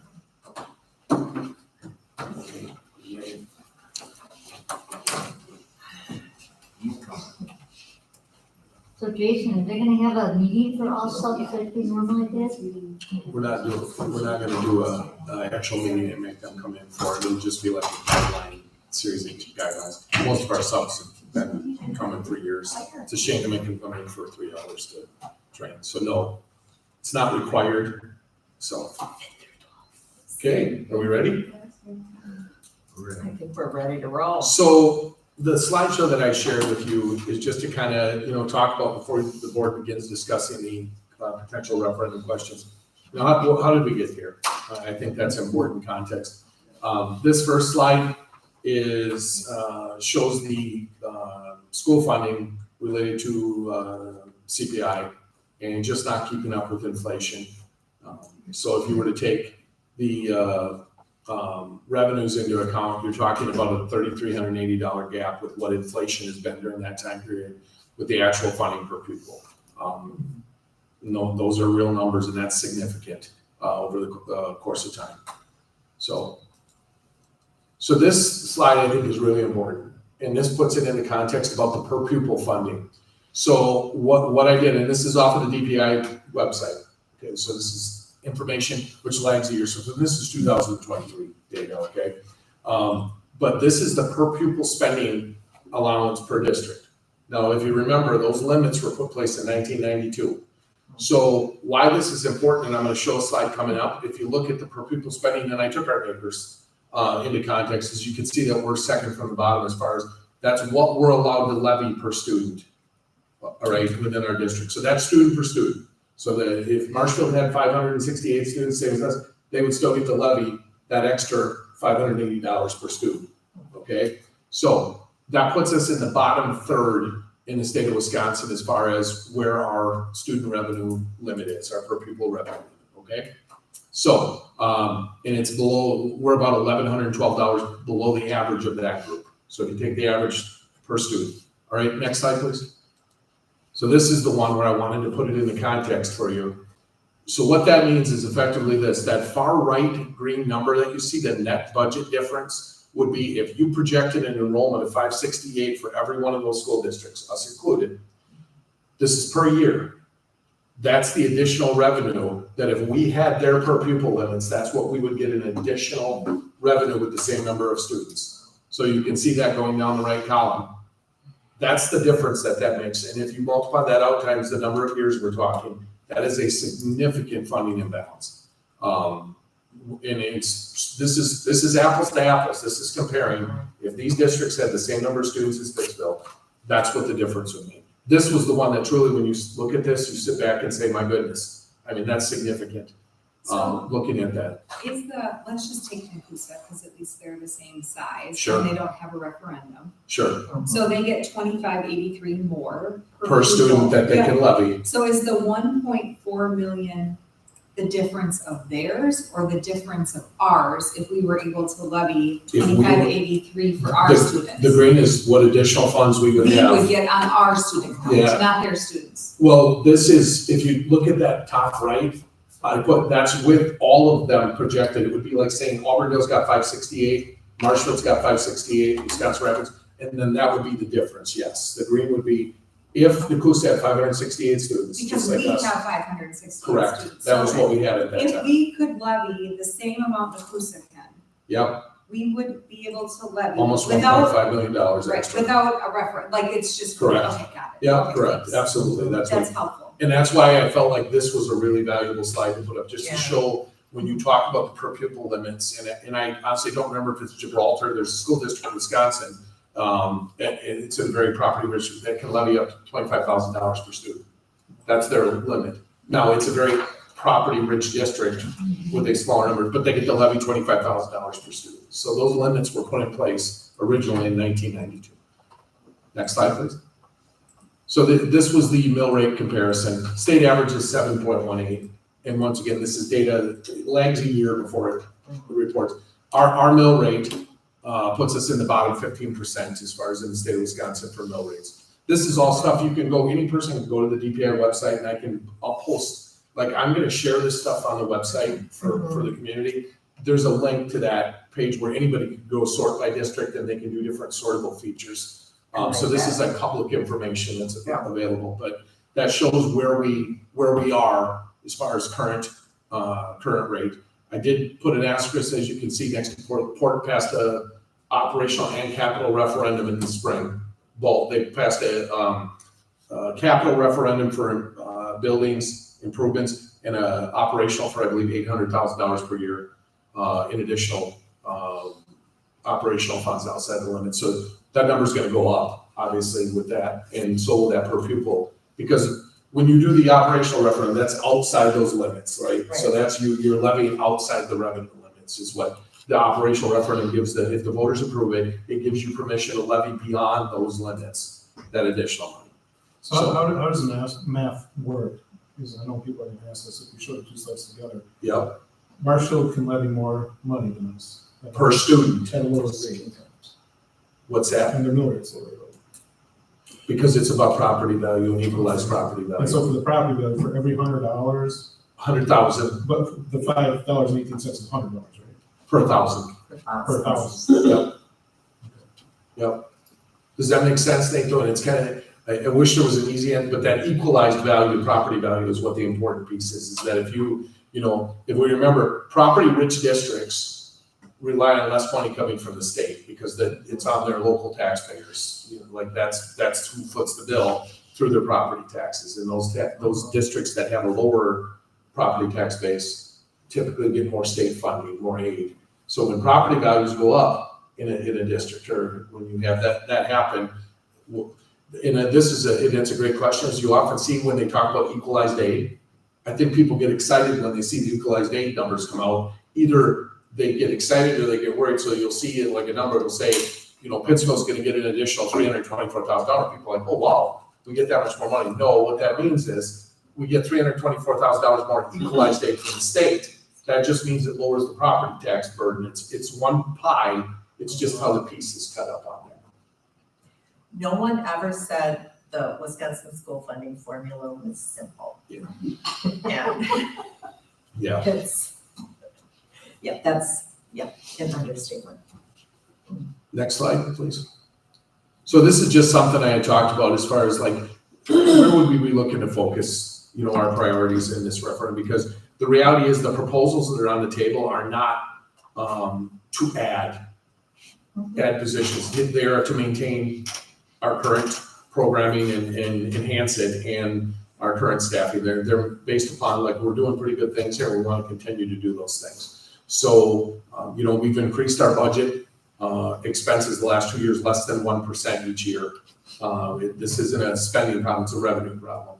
So these are some things that we identified, like what are needs? Updating our curriculum and instructional resources and materials. We have to do that anyway. Just historically, we haven't budgeted for those major purchases. An example I'm gonna give you, and this is just, I know it's gonna sound like a pity party I'm gonna tell you about, but like the Act 20 requirements. Originally, the state said, if you recall, they will compensate districts for up to 50% of the cost of those resources. Well, we just talked to some folks recently and from CISA and said, so where are we at on that? And what they more or less told us was, I wouldn't count on anything. Like it's just not there. So it went from 50% to don't count on anything. And if you do, it's not going to be anywhere close to 50% of the resources. So it was a requirement. We had to make a purchase to buy these resources, and they're not cheap. I mean, $38,000. And those things are unintended expenses that it's like they're coming, like our Bridges math program that I purchased a couple years ago. So one of the things in this proposal is to build in like an item where we have money set aside each year for those types of purchases, those types of things. And the deal is are you going to be making major purchases every year? No, absolutely not. So we're setting up a curriculum review cycle to make sure we're spending those funds wisely. So it's just one thing after another that these unfunded mandates that are being brought down and those types of things. So things are getting more expensive. We're getting less revenue. And I think, I believe it's in the presentation, but our enrollment has been mostly flat since 2012. Like, it's not like, when talking about, are we going to have a significant increase or decline? Probably not. If you look at statistics, it would say the projections are staying, I think next year up 8 students and then flattening out again. Now, could things change that? Absolutely. Like I'd like to tell you, I think as we continue to enhance what we're doing, we're going to draw more students in. And a big one is housing. As we build more houses, I've received 3 phone calls over the last 2 months from families looking to move into the district that can't find housing. So that's a reality. But looking at enrollment, are we looking at an influx of cash or a great decrease related to enrollment? Probably not. And if you remember, it's a 3-year average. So for your enrollment, they take the 3 years and it's to smooth big dips or big jumps. It's a 3-year average. So even if you were to get like 30 students increase in 1 year, and then were to stay flat, that gets kind of smoothed out and it doesn't have the impact that you think that it would have on school funding. So I wanted to mention that because like thinking about what could some unintended income, like revenues be, I can't answer that because unless they change the funding formula with the state, there aren't any. We're not gonna have, do I see anything like the ESSER funds coming around again where they supplemented with all those ESSER funds, which what we did is we were probably a year, we got another year out of our fund balance of the fiscal cliff you heard about that everybody knew was coming because of the ESSER funds in districts utilizing those and not getting them. We were able to squeak another year out by dipping into our fund balance, which is why we sustained it for, you saw a lot of districts going last year. We got 1 extra year out of it. But competitive compensation. I shared a document with the board in the spring from the school business that Pittsville staff ranks 43 out of 44 regionally for compensation for salary. And that's not something we're proud of, right? And it's not like we don't appreciate our staff. We've been hamstrung by revenue. So something that was important to us was making sure we had something sustainable in this to not only give staff CPI, which the effective piece with CPI is, it's not a raise. If you're giving staff CPI, it's effectively neutral. They're not getting a raise because they have the same buying power as they did before. And then if you're asking to pay more on insurance, it actually becomes less compensation. That's not a way to retain staff. So that was the proposal of building in that. You'll see in one of the proposals was that $500 that was beyond CPI every year to go to each employee to try to move ahead of that CPI trap and race that we have. So that's a big thing for us because we're very proud of the staff we have here. And I'll tell you, once we get folks, we generally keep them here. They stay here when we hire folks. Once they come in and experience being here. And we have a lot of staff that are very loyal to this community in the district that are either Pittsville grads or they're married to Pittsville grads or those things. You can't rely on that though, right? Like people still need to pay their bills and be compensated. So that was something important to us. And then maintenance. The maintenance costs have gone up and we have aging facilities. The high school and the elementary school are aging facilities. We're still able to educate in those buildings, but we have things that need to be replaced. They're popping up and we do have Fund 46. We have $333,000, I believe, and I could be off by a few thousand in Fund 46, which can be used for capital improvements. So we've been meeting as that group, trying to identify some low-hanging fruit that we can pick off. But right now, like once that's spent, unless we're running like a surplus, there's no way to put money back into that. So like that would be a one-shot deal and it's gone. We need to, and we can't do routine maintenance things out of that Fund 46. It's capital improvements. We need to put some more money into our maintenance budget so that we can take care of the stuff we have. And then also Fund 46 to replace some of those things that we need replaced. So those were some of the things that I wanted to focus on. Like why are we looking at this? Like what are things that we're looking to do? Deb, go to the next one, please. So this was a slide I shared with the board and with the community with my weekly communication that was in the Pittsville Record last week. So this would be looking at our fund balance, that if we continued, and this is what the projections, what the deficits would be, is if you look at, if we did not go to referendum, the projections for utilizing our fund balance would be by the end of 25-26, we would have no fund balance left and we would be out of money effectively. And that's the reality. And I can't stress enough, this is not a spending problem, this is a revenue problem because our spending, as you'll see on the next slide, has been flat for the most part. So you can see here looking at expended revenues versus expenses. Okay, it's the revenues have gone down. And I've had community members ask me like, what happened with the revenues? Like why the revenues? Well, a lot of it was federal money. The ESSER funds and other federal grants that are no more, that are gone. When they give money and you see the $325 per pupil, well, when we were at our per pupil limits, we only were able to use like $181 of that because we couldn't go above our per pupil limit. So even though the state said we're giving you $325 additional per student, we couldn't use it all because we were at this limit. Now, those schools that I showed you before, if they were below their limits, they could still take all that money. So it's a multitude of things. And then inflation, things cost more. between, making sure that you're giving your staff raises and compensation, and just daily things cost more. That's how we got here. It's just the reality of the landscape. I'm amazed, honestly, that the district, because of the healthy fund balance that was here, almost 24% was why we were able to get to where we're at right now and get a year out from where most districts had to go to referendum. So that's kind of just something I wanted this to be available for us, and I know we've been over this, but for the community and for folks to be able to access and kind of see this story. So that brings us to, Deb, if you want to go, the board had requested that we bring two options, and those two options would be question one, which I have the proposed question on here, and then I have a slide on the next slide that breaks down what's the dollar amount per year, what does that do to the mill rate, and what does that do to our fund balance? Where does it get our fund balance? Because I will say this, I know the board knows this, but I'll say this for folks watching. Board policy requires a 20% fund balance, that we maintain a 20% fund balance.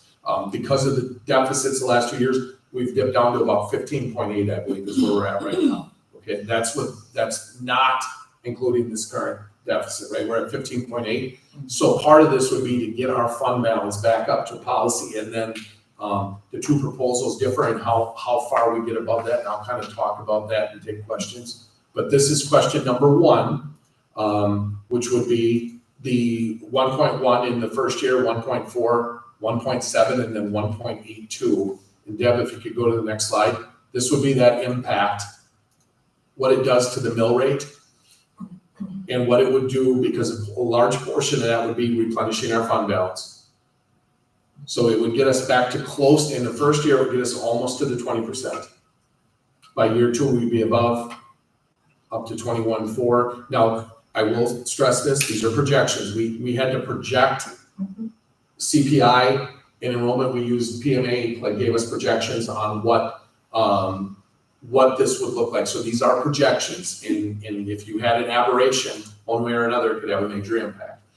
Something that's interesting, and I think I included this in my communication, you can always levy less than you approve. You cannot levy more, but if you approve an operational referendum question, the board can always choose to levy less. So if the CPI comes in way low, there's a multitude of options. You could look at maybe increasing staff compensation or put some more money into your Fund 46, something like that. You cannot levy more though. Whatever is approved, you can never, even if inflation blows up for some reason again, where you had a really high rate, you can't go say, well, we didn't account for this. You're stuck at whatever the approval number is, but the board has control each year at determining what amount is levied, even with an operational referendum. So please stop me at any time. I know it sounds like I'm speed talking, but it's because I know there's going to be a lot of questions and discussion. So I want to get through these, and we can always back up and go through the slides. So option two would be lowering years 3 and years 4, and lowering our target, if you go to the next slide, Deb, of what we would get to for the fund balance, which would cap our fund balance that we'd be at 21.43%. By that 27-28 time. And it would have our mill rate at 8.9. This is something else that's interesting is, I'm not sure which board members were on the board when the CTE building, the capital referendum was passed. The projections during that referendum of what the mill rate would be right now and in the subsequent years on this was in the 8.5 range. So the projections, what the voters approved with that referendum, are going to be similar to where we're going to be at if the board were to approve this question and the taxpayers were to approve the referendum. We would be at within a half percentage point of what was projected to be the mill rate back with the CTE referendum. I hope that maybe I'm being clear with that. But okay, so I'm going to stop talking. We can back up to whatever slides I wanted to get through this. That the board can ask questions, have a conversation. Anything to do with any of these numbers or any of the components of the two questions? I would like to start by asking my colleagues on the board, what have you heard from community members? I personally heard very little. I've had some conversations and not as many as I thought at this point, since it's been discussed in the meetings, and obviously with the communication on before the meeting, I didn't hear anything in the last week. Outside of anyone related to it. The biggest question is what's the cost? That's obvious. Yep. That's- And I will tell you, Nate, on that note, I've been very transparent about this as I'm out in the community, like when I was at the football golf, I was asking people, hey, what are your thoughts? Share your thoughts on this, and kind of helping answer questions on that with people. So it's not like I'm walking around on tiptoes, not bringing stuff. I've been very open about this discussion, saying we want some feedback, like what do you think about this? So, and I did that communication I sent last week to families. I sent a version that wasn't quite as direct back in the spring to families talking about where we were at fiscally too. And actually at that point, I got overwhelmingly positive feedback of people appreciating the breakdown of what the school budget looks like in the funding piece, is people were appreciative.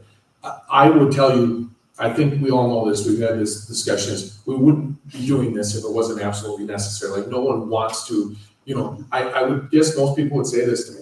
If I said, well, when you voted for the CTE referendum, it was projected to be at 8.5. And you know what they're gonna say? Well, I kind of like my taxes low at 5. But the reality is, I get it. Like we have to be very respectful that like folks are strapped.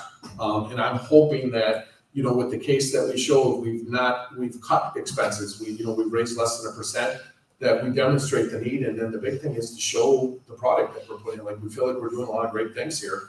And to say, I would never propose, and I know this board never would, that we use the language that some districts do, well, we're gonna have to cut all, this is all stuff we won't be able to do. No, we don't do that in Pittsville. What ours is this is all the great stuff we're doing. We just need this to keep doing those things, and we want to enhance them without increasing costs a great deal and do that, so.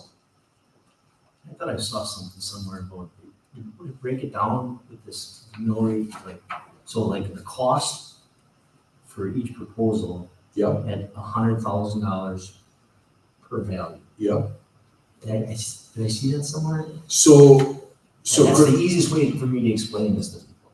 Yeah, like what that'll be an impact, so like on a $300,000 house, this would be the impact, yeah. That number, so like that 5.58 is per $100,000, per $1,000, I misspoke. Per $1,000 of assessed value is the 558.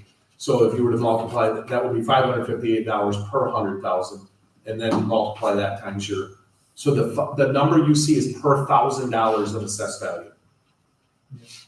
The mill rate, and we just FYI, if the board approves this tonight, like we're gonna over communicate these things and have them out, and it's gonna be listening sessions to explain to folks. Now, there are some points where it's like, if people wanna know what's this exactly gonna do to my tax bill, because of the equalized, or because of the equalized value, it's so hard to say individually because the townships dictate how that gets spread out, but we will over communicate this to folks so there's no like surprises. Like we want to be very transparent about the process with that. But so Chris, our plan would be to have a document that's kind of a easy to understand document that lays this out for folks, including doing mailers and stuff for people to say, here's an example of what this would mean on an average house to break that down. Because that's what people want to know. And I think it's important to note also that, you're looking at one or the other, you're looking at what is your cost going to be, or what is it going to increase? Yep. Right, and so Because some people are gonna get confused, they're gonna be like, oh my God, give me that much more on top of what I pay now. So it's $3.17, year one, it's $3.17 Per thousand. per thousand. Yep. So that would mean if you have 100,000, it would be $317. Yep. If you have a 300,000, it's gonna be $900. $900. Yeah, Yep. 900 and. And that's a great point. That first year is the biggest jump. That's the increase? That is the increase in the first year. And I'm glad you brought this up. So the example would be, obviously, because it's a big jump, right? Yeah. The first year would be a big number. It's that, like Julie said, the example would be on a $300,000 house, it would be almost $900, okay? However, then looking at the next year, it's only gonna be an additional increase of like a small amount because the number doesn't go up as much. $900. Plus, yeah, the that stays, right? yes, that Right, stays. Right. But it would be a smaller increase because you're not adding 1.1 from the original value, you're adding 300,000 that second year, only 150 the third year, and 200 the fourth year. Okay, I'm just saying this as a point of information. Yep. We're 354 square miles. Yep. So there's a lot, there's people who have houses and there's people who have land. And I think it's really important to be able to communicate with those people in an appropriate manner. Because you can have $100,000 house on $200,000 worth of property, you know, on an 80 or whatever, I don't know. But I think that this will affect people that are landowners in addition to people that own houses. I think the other important thing that would be really, and I can't grab it and pull it, but I'm sure you've got it pretty handy, is we all just took a pretty significant decrease on our mill rate. So like so I think there could be some importance, again, everyone probably also appreciated that, so that's awesome, right? But it's interesting because this actually is worse because of timing. Like if we would have actually done it a year ago. The TIF coming off. Oh, lowered totally. folks' Like, so while property we were taxes. able to hold off a year, which I think is a really good message of we would never ask you for money until we need it. But if we actually didn't hold off a year and did it when the TIF came off, it would have been a small increase. And so I do think, because I mean, I remember my tax bill, and again, my taxes didn't go down substantially because unfortunately every other tax line item went up. But the school district, like significantly, I mean, it didn't just decrease. It decreased by what we're talking about. And so I don't know what our mill rate was, and if we know that, but I think that's a message to share, because I think that what it shares is that we didn't ask until we absolutely needed it. But if that significant drop wouldn't have happened, we actually are trying to hold it pretty steady. And I think, again, I understand the impact it's still having on people, but it's kind of like you got a year of actual savings. Like, I mean, I know how that actually doesn't sound good, right? Because now you're at a different level, but and again, I don't know what the mill rate was. Does anyone know? I don't know it off the top of my head, but. But it was at least you're 7 right. something. Yeah, I think it was. If not 8. It was a big savings. And Julie, to your point, you bring up a really important point that's where a lot of districts, they time referendums. Like if you have a capital referendum that's falling off, you time another referendum to try to stay flat because if you have a big dip. Now, and what you said is absolutely true, is this board in this district did not go, the smart play, and I'm using quotes, would be to go before that happened, but we waited until this was like, there are no other choices. And I think that will resonate with the taxpayers, in my opinion. Well, and another piece of info that may be helpful when we go out to people is the historic mill rate. So people can see the big drop and then, okay, now we're getting back to a normal of what we previously had. Do you have that in any of Pam's documents? I'm looking at her past stuff right now too. Because I know it's in there. If you look at like the annual meetings. The historic mill rate numbers. Oh, here we go. So in 2022, our mill rate was 8.41. Yeah, the graph looks like this, and then it's been flat since that point. Okay. That was what year, Julie? October 2022? 2022. So the mill rate was where it's projected to be in option 1 or 2 in year 1. Just think it's an important message to send because it looks so drastic because of how much taxes literally dropped just a year ago. So that's what. Marianne, I'm sorry, what you were saying? Look, when I'm looking at option 1 and option 2, there's some places of agreement between the two of them, and then areas of disagreement. So I guess I'd be interested in us looking at those two things. First of all, we've established the fact that the mill rate previously was 8.17. Well, I'm looking, yeah, 8.41. 8.4. no, Eight point, You said 20. 22. yeah, and I'm Oh, looking, 8.41, yes, and then I'm looking at 2023, just a second. okay. That was I when think it dropped. Jason has that down. Is that 5? Nope. Yes. It's this year's the 5. Yeah, Yeah, 5.18 was the Yes. original, yeah. So, Okay. Mary Ann, would you like me to explain the difference between those two? Is that what you'd like me to do between the two proposals, the third and fourth years? Yes, Yeah. because we've got some similarities here. Yeah. So let's look at what the differences are. I can share with the board, like, this was the change, is that the reason for the lower numbers in years 3 and 4 is that board members had expressed when we were putting these proposals together, there was some concern about that fund balance getting up to in the one proposal, up to the 24, now pull it up for me again, 23.27, is that's too far above that 20% policy that people would feel like maybe we were over levying in those situations. So the only difference was what we did for the 26, 27, and 27, 28, by those numbers, we lowered the amount that was going into the fund balance. So it wasn't cutting anything else as far as those, the staff compensation. It was lowering the amount going into fund balance. Now, you haven't asked my opinion, but I'm gonna share it in this process, is that the reason for that 23.27 and the thought process behind it is that we are projecting these numbers.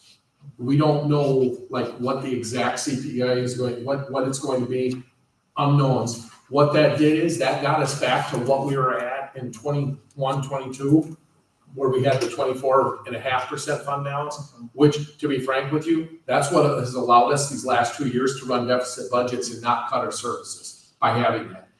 And the idea would be that would give us some flexibility if, number one, something unexpected were to happen, okay? And number two, when we get to 27, 28, and Chris, you asked this at a previous board meeting, it's a great question to ask, when does it stop? My answer is until they fix the funding formula, it doesn't. And we would be likely, if they don't fix the funding formula, going back to ask for another. Now, here's what I like about a non-reoccurring referendum, because some people propose you go to a reoccurring, which is into perpetuity. You approve it and it goes forever. Well, the problem with that is, let's say you do that for $1 million into perpetuity. Well, 3 years from that point, $1 million might not be enough with inflation. And then you're stuck where you just have people approve a referendum. I like a non-recurring for this reason.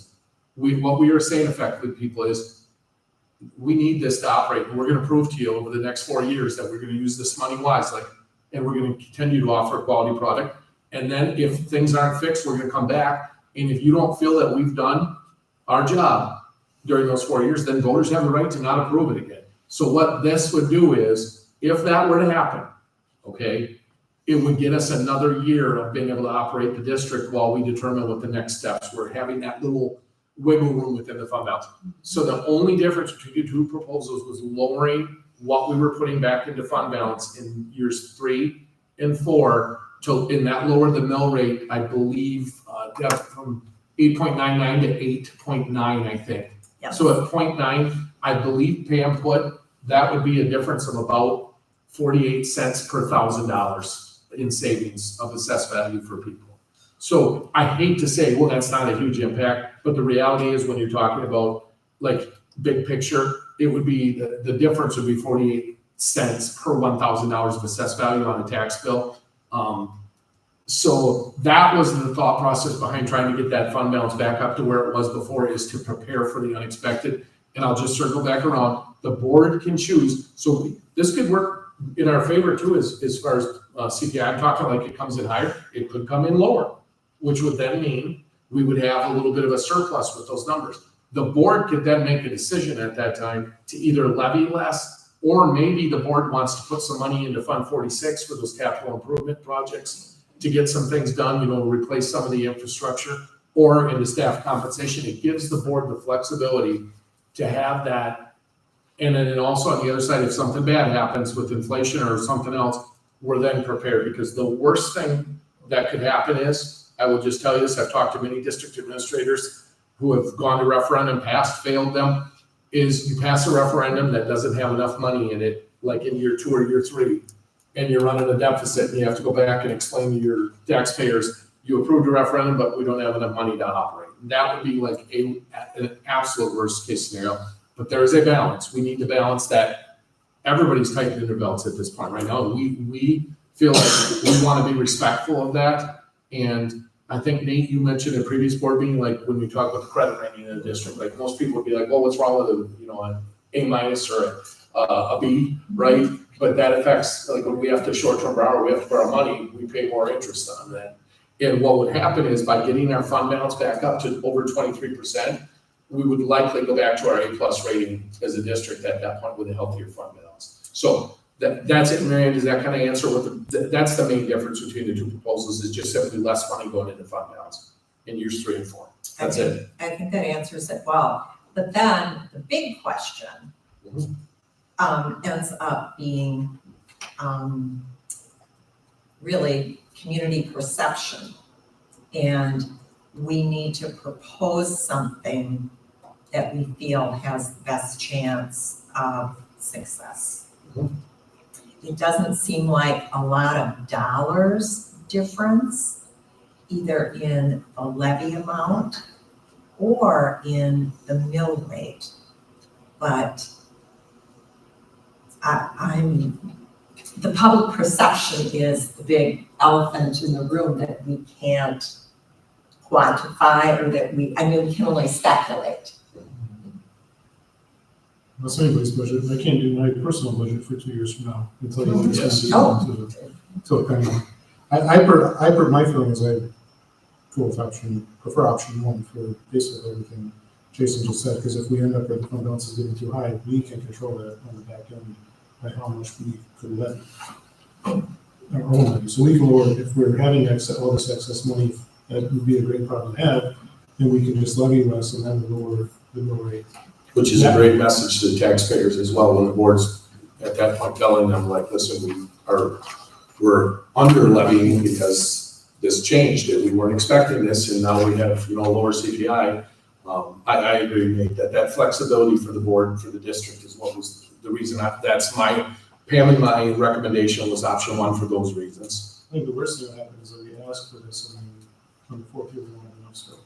No, the worst thing that could happen is we ask for this and it doesn't pass. That's the worst thing that can happen. No offense, Nate. Yeah, well, I think for the 10 people that watch this video, I think the difference between these two is small. I mean, it's like $200,000 is a lot of money, but not in comparison to the numbers on the screen. Like, what percent are we talking about? 3? So it isn't that large of a difference. So it would be, the quick math in my head is like $120 if we have $300,000. Yeah, that's right. Any other thoughts and feedback on?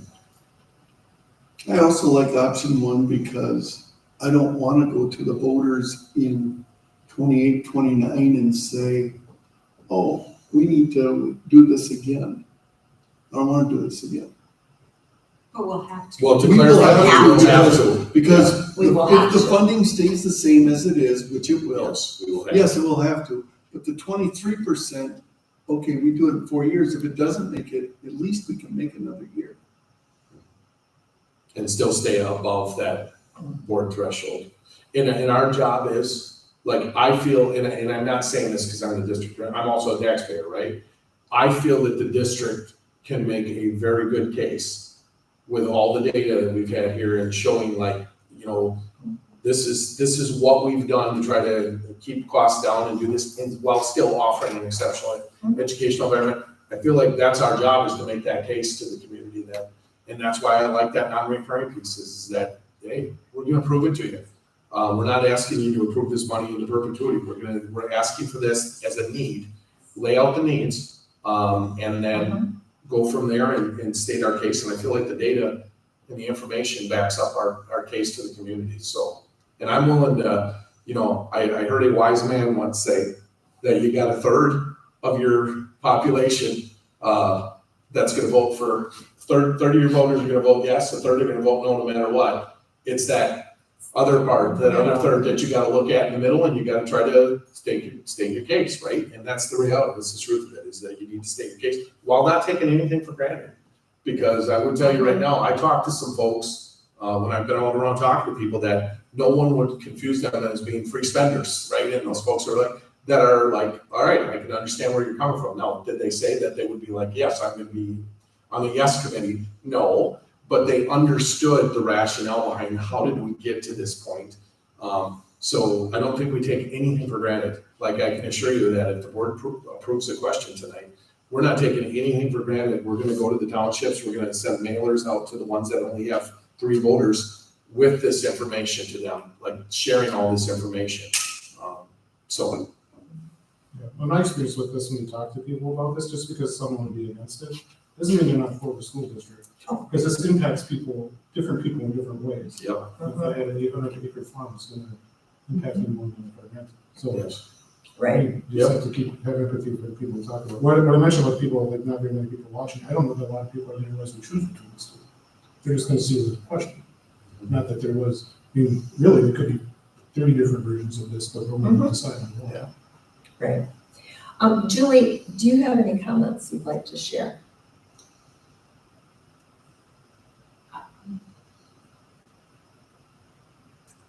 My preference would be that we wouldn't go over 20%. It's what's in board policy. And I again say it from the perspective of, I want this to pass.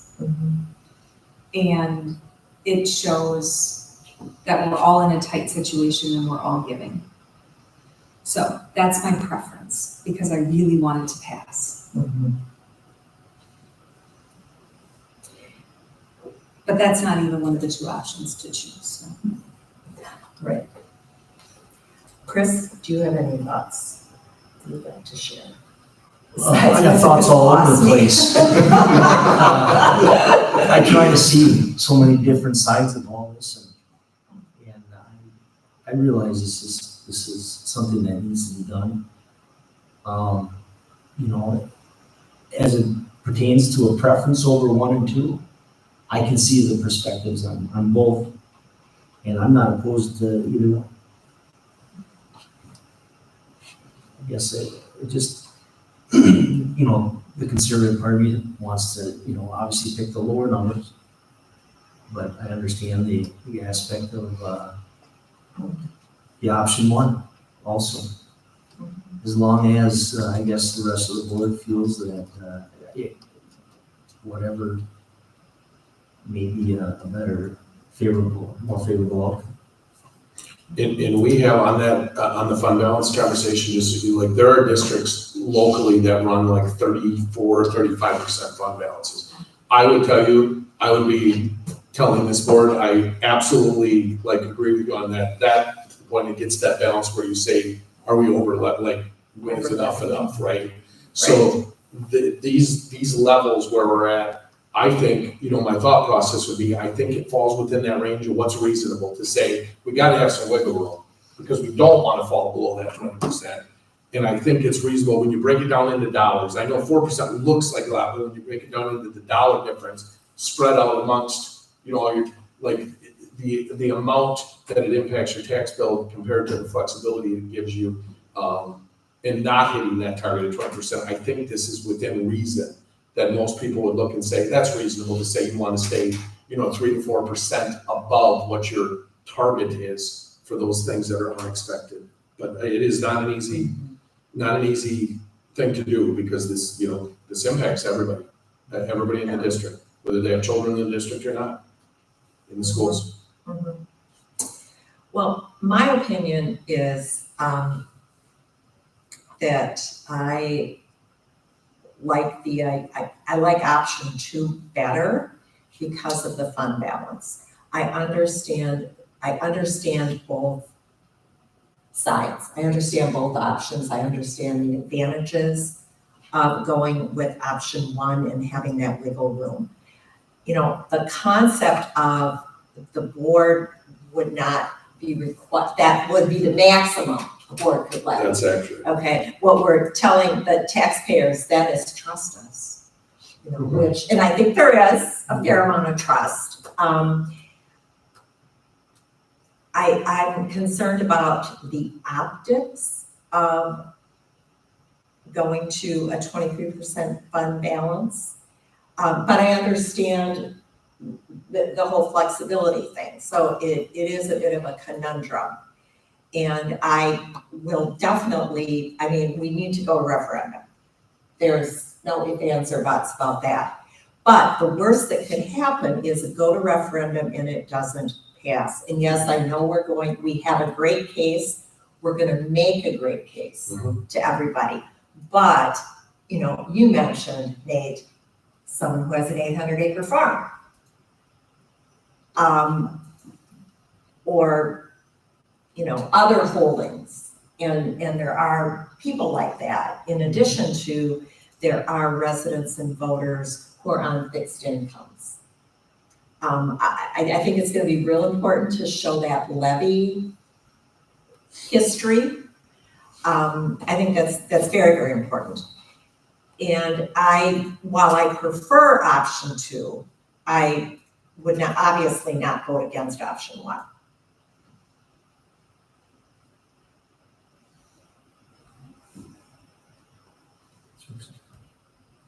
Pardon? Rick is, huh? Rick's opinion. My opinion is I do not want to come back to the voters 4 years from now and say, oh, we did not do enough. Let's go to referendum again. But we remember, we will. We're gonna have to. We're gonna have to.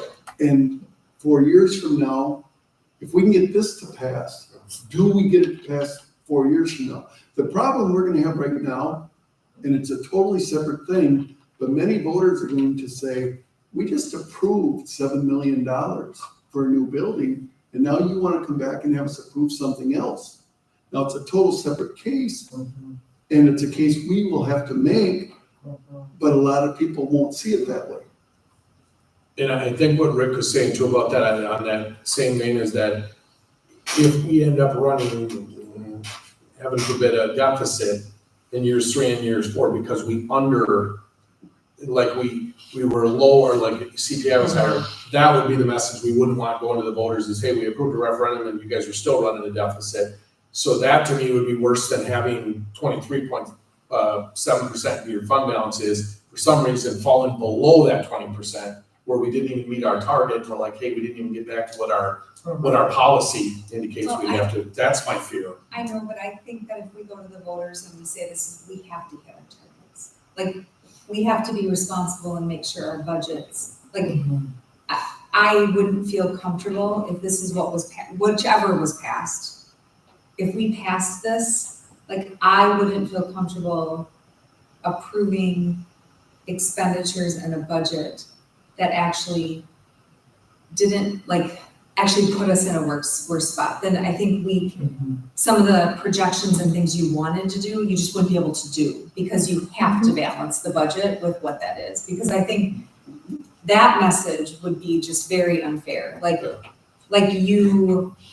You all tightened up, you all paid more to the school, and we still spent more than what we had to. I don't think we can. I actually feel like that's just not even an option. You and I are on the same page, and that's what I'm saying. We're saying the same thing, is that's my fear, Julie, is we can't do that. And that would be my fear, when you say we wouldn't be able to do things, here's what we built into this is increasing our maintenance budget and compensating staff. So what the can't do would be is that we don't do CPI with staff. We just say we can't give you a raise, or we stop with the maintenance increases to take care of our stuff. I agree, those would be the only things, because we're not adding new positions or new things to cut. And this was a great question that was asked was, well, if we had declining enrollment, what did it do to our staffing?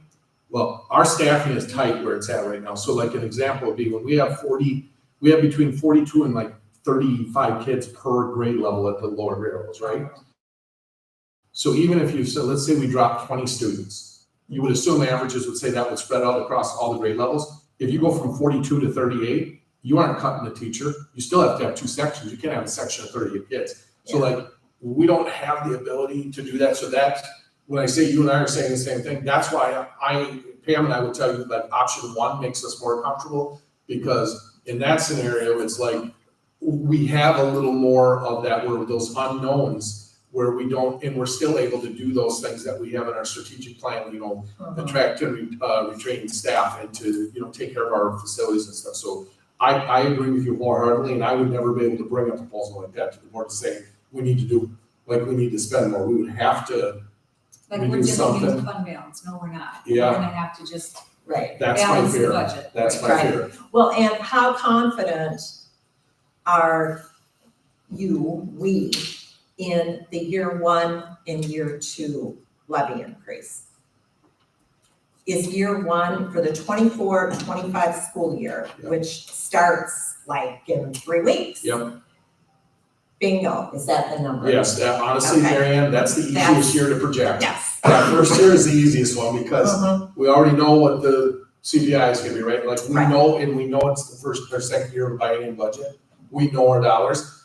That's the other unknown, is going into next year, it's gonna be a new biennium budget, and we may not know until, you know, late in the fall what those numbers are. So yeah, Mary, that's a great question. Yes, I would tell you those first 2 years, we're pretty darn confident on those first 2 years. Yep. 3 and 4, like Nate's own budget, where he said he has trouble budgeting 2 years out. 3 and 4, it's a bit of a crapshoot a little bit. That's what it comes down to. That's what it comes down to. So I don't think there's a voter out there that's gonna vote yes or no on, I mean, on one or the other. It's gonna be, they're gonna vote yes or they're gonna vote no. Okay? So, I mean, for us to say, well, we're looking to see which one would get the most votes, I think that's, I don't feel that that's even in play. Would anyone like to go forward with a motion?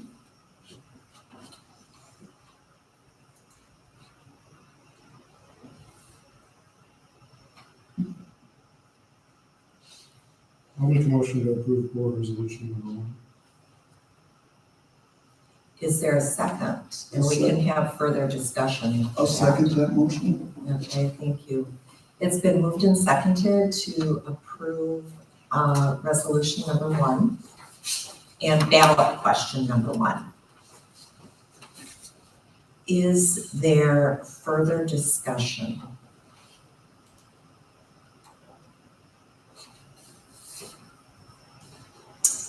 Seeing there is no further discussion, let's take a vote. All in favor of board resolution number 1 and ballot question number 1, signify by saying aye. Aye. Opposed? Motion carried. Thank you. Good Yeah, discussion. just to ask for clarification, does the question have to be read? I know the resolution does not, but does the question, I just want to clarify. No, I think we're ready. Okay, this is my first referendum. Okay. So, love to debate. No, it's my second. Okay, the second item under this is the referendum election date. It will be held during the November election. The school board clerk will work with the local election officials as to notices, ballots, etc. And I'm sure that'll be a team effort with Deb. Thank you, Deb, for everything you do. Yes. Moving on to agenda item number 9, legislative updates. They're all out campaigning. So stay tuned. If there are no other updates, let's go to them. Pardon? Oh, yes, there is a primary election tomorrow. And 2 referendum questions. Yes. And 2 referendum questions. Thank you. Item number 10, public comments. Any public comments? Okay. Okay. And so number 11, future agenda items. We have the safety response plan down for review. And also, coming up would be a new policy, 341.1, reading and literacy development. Now, this is a brand new policy. Yep. And so I think as soon as you get it available, Deb, if you could pass it on to Jason for us to take a look at it, even before Principals are working on it's it. posted with the agenda. Yeah, I'll let you know. So an update on that is, the principals have it, Leslie has it, and it's kind of a process that you need to involve your literacy, like all your literacy folks. So we're gonna get to work on that, and then we're gonna give the board, we'll kind of give the board an idea when we're ready to bring that forward, because it's very individualized to the district. Okay, So sounds good. we have it and we're following through on the steps on it, so. Good. Okay. Any other future agenda items? Please, talk with Jason or myself about, board goals and Or any other, Or yeah, any any other other topics for the items. 19th. that would be good. If there's no further business, I'd entertain a motion to adjourn. Make a motion to adjourn. I'll second. Moved and seconded to adjourn, all in favor? Aye, opposed? Motion carried, the meeting is adjourned at 8:31. Welcome. Thank you. Yeah. Is this her? It is. I'm sorry, I should have I know, introduced you. I was, Welcome. I was on I vacation. apologize. Board, Leslie Anderson, I was thinking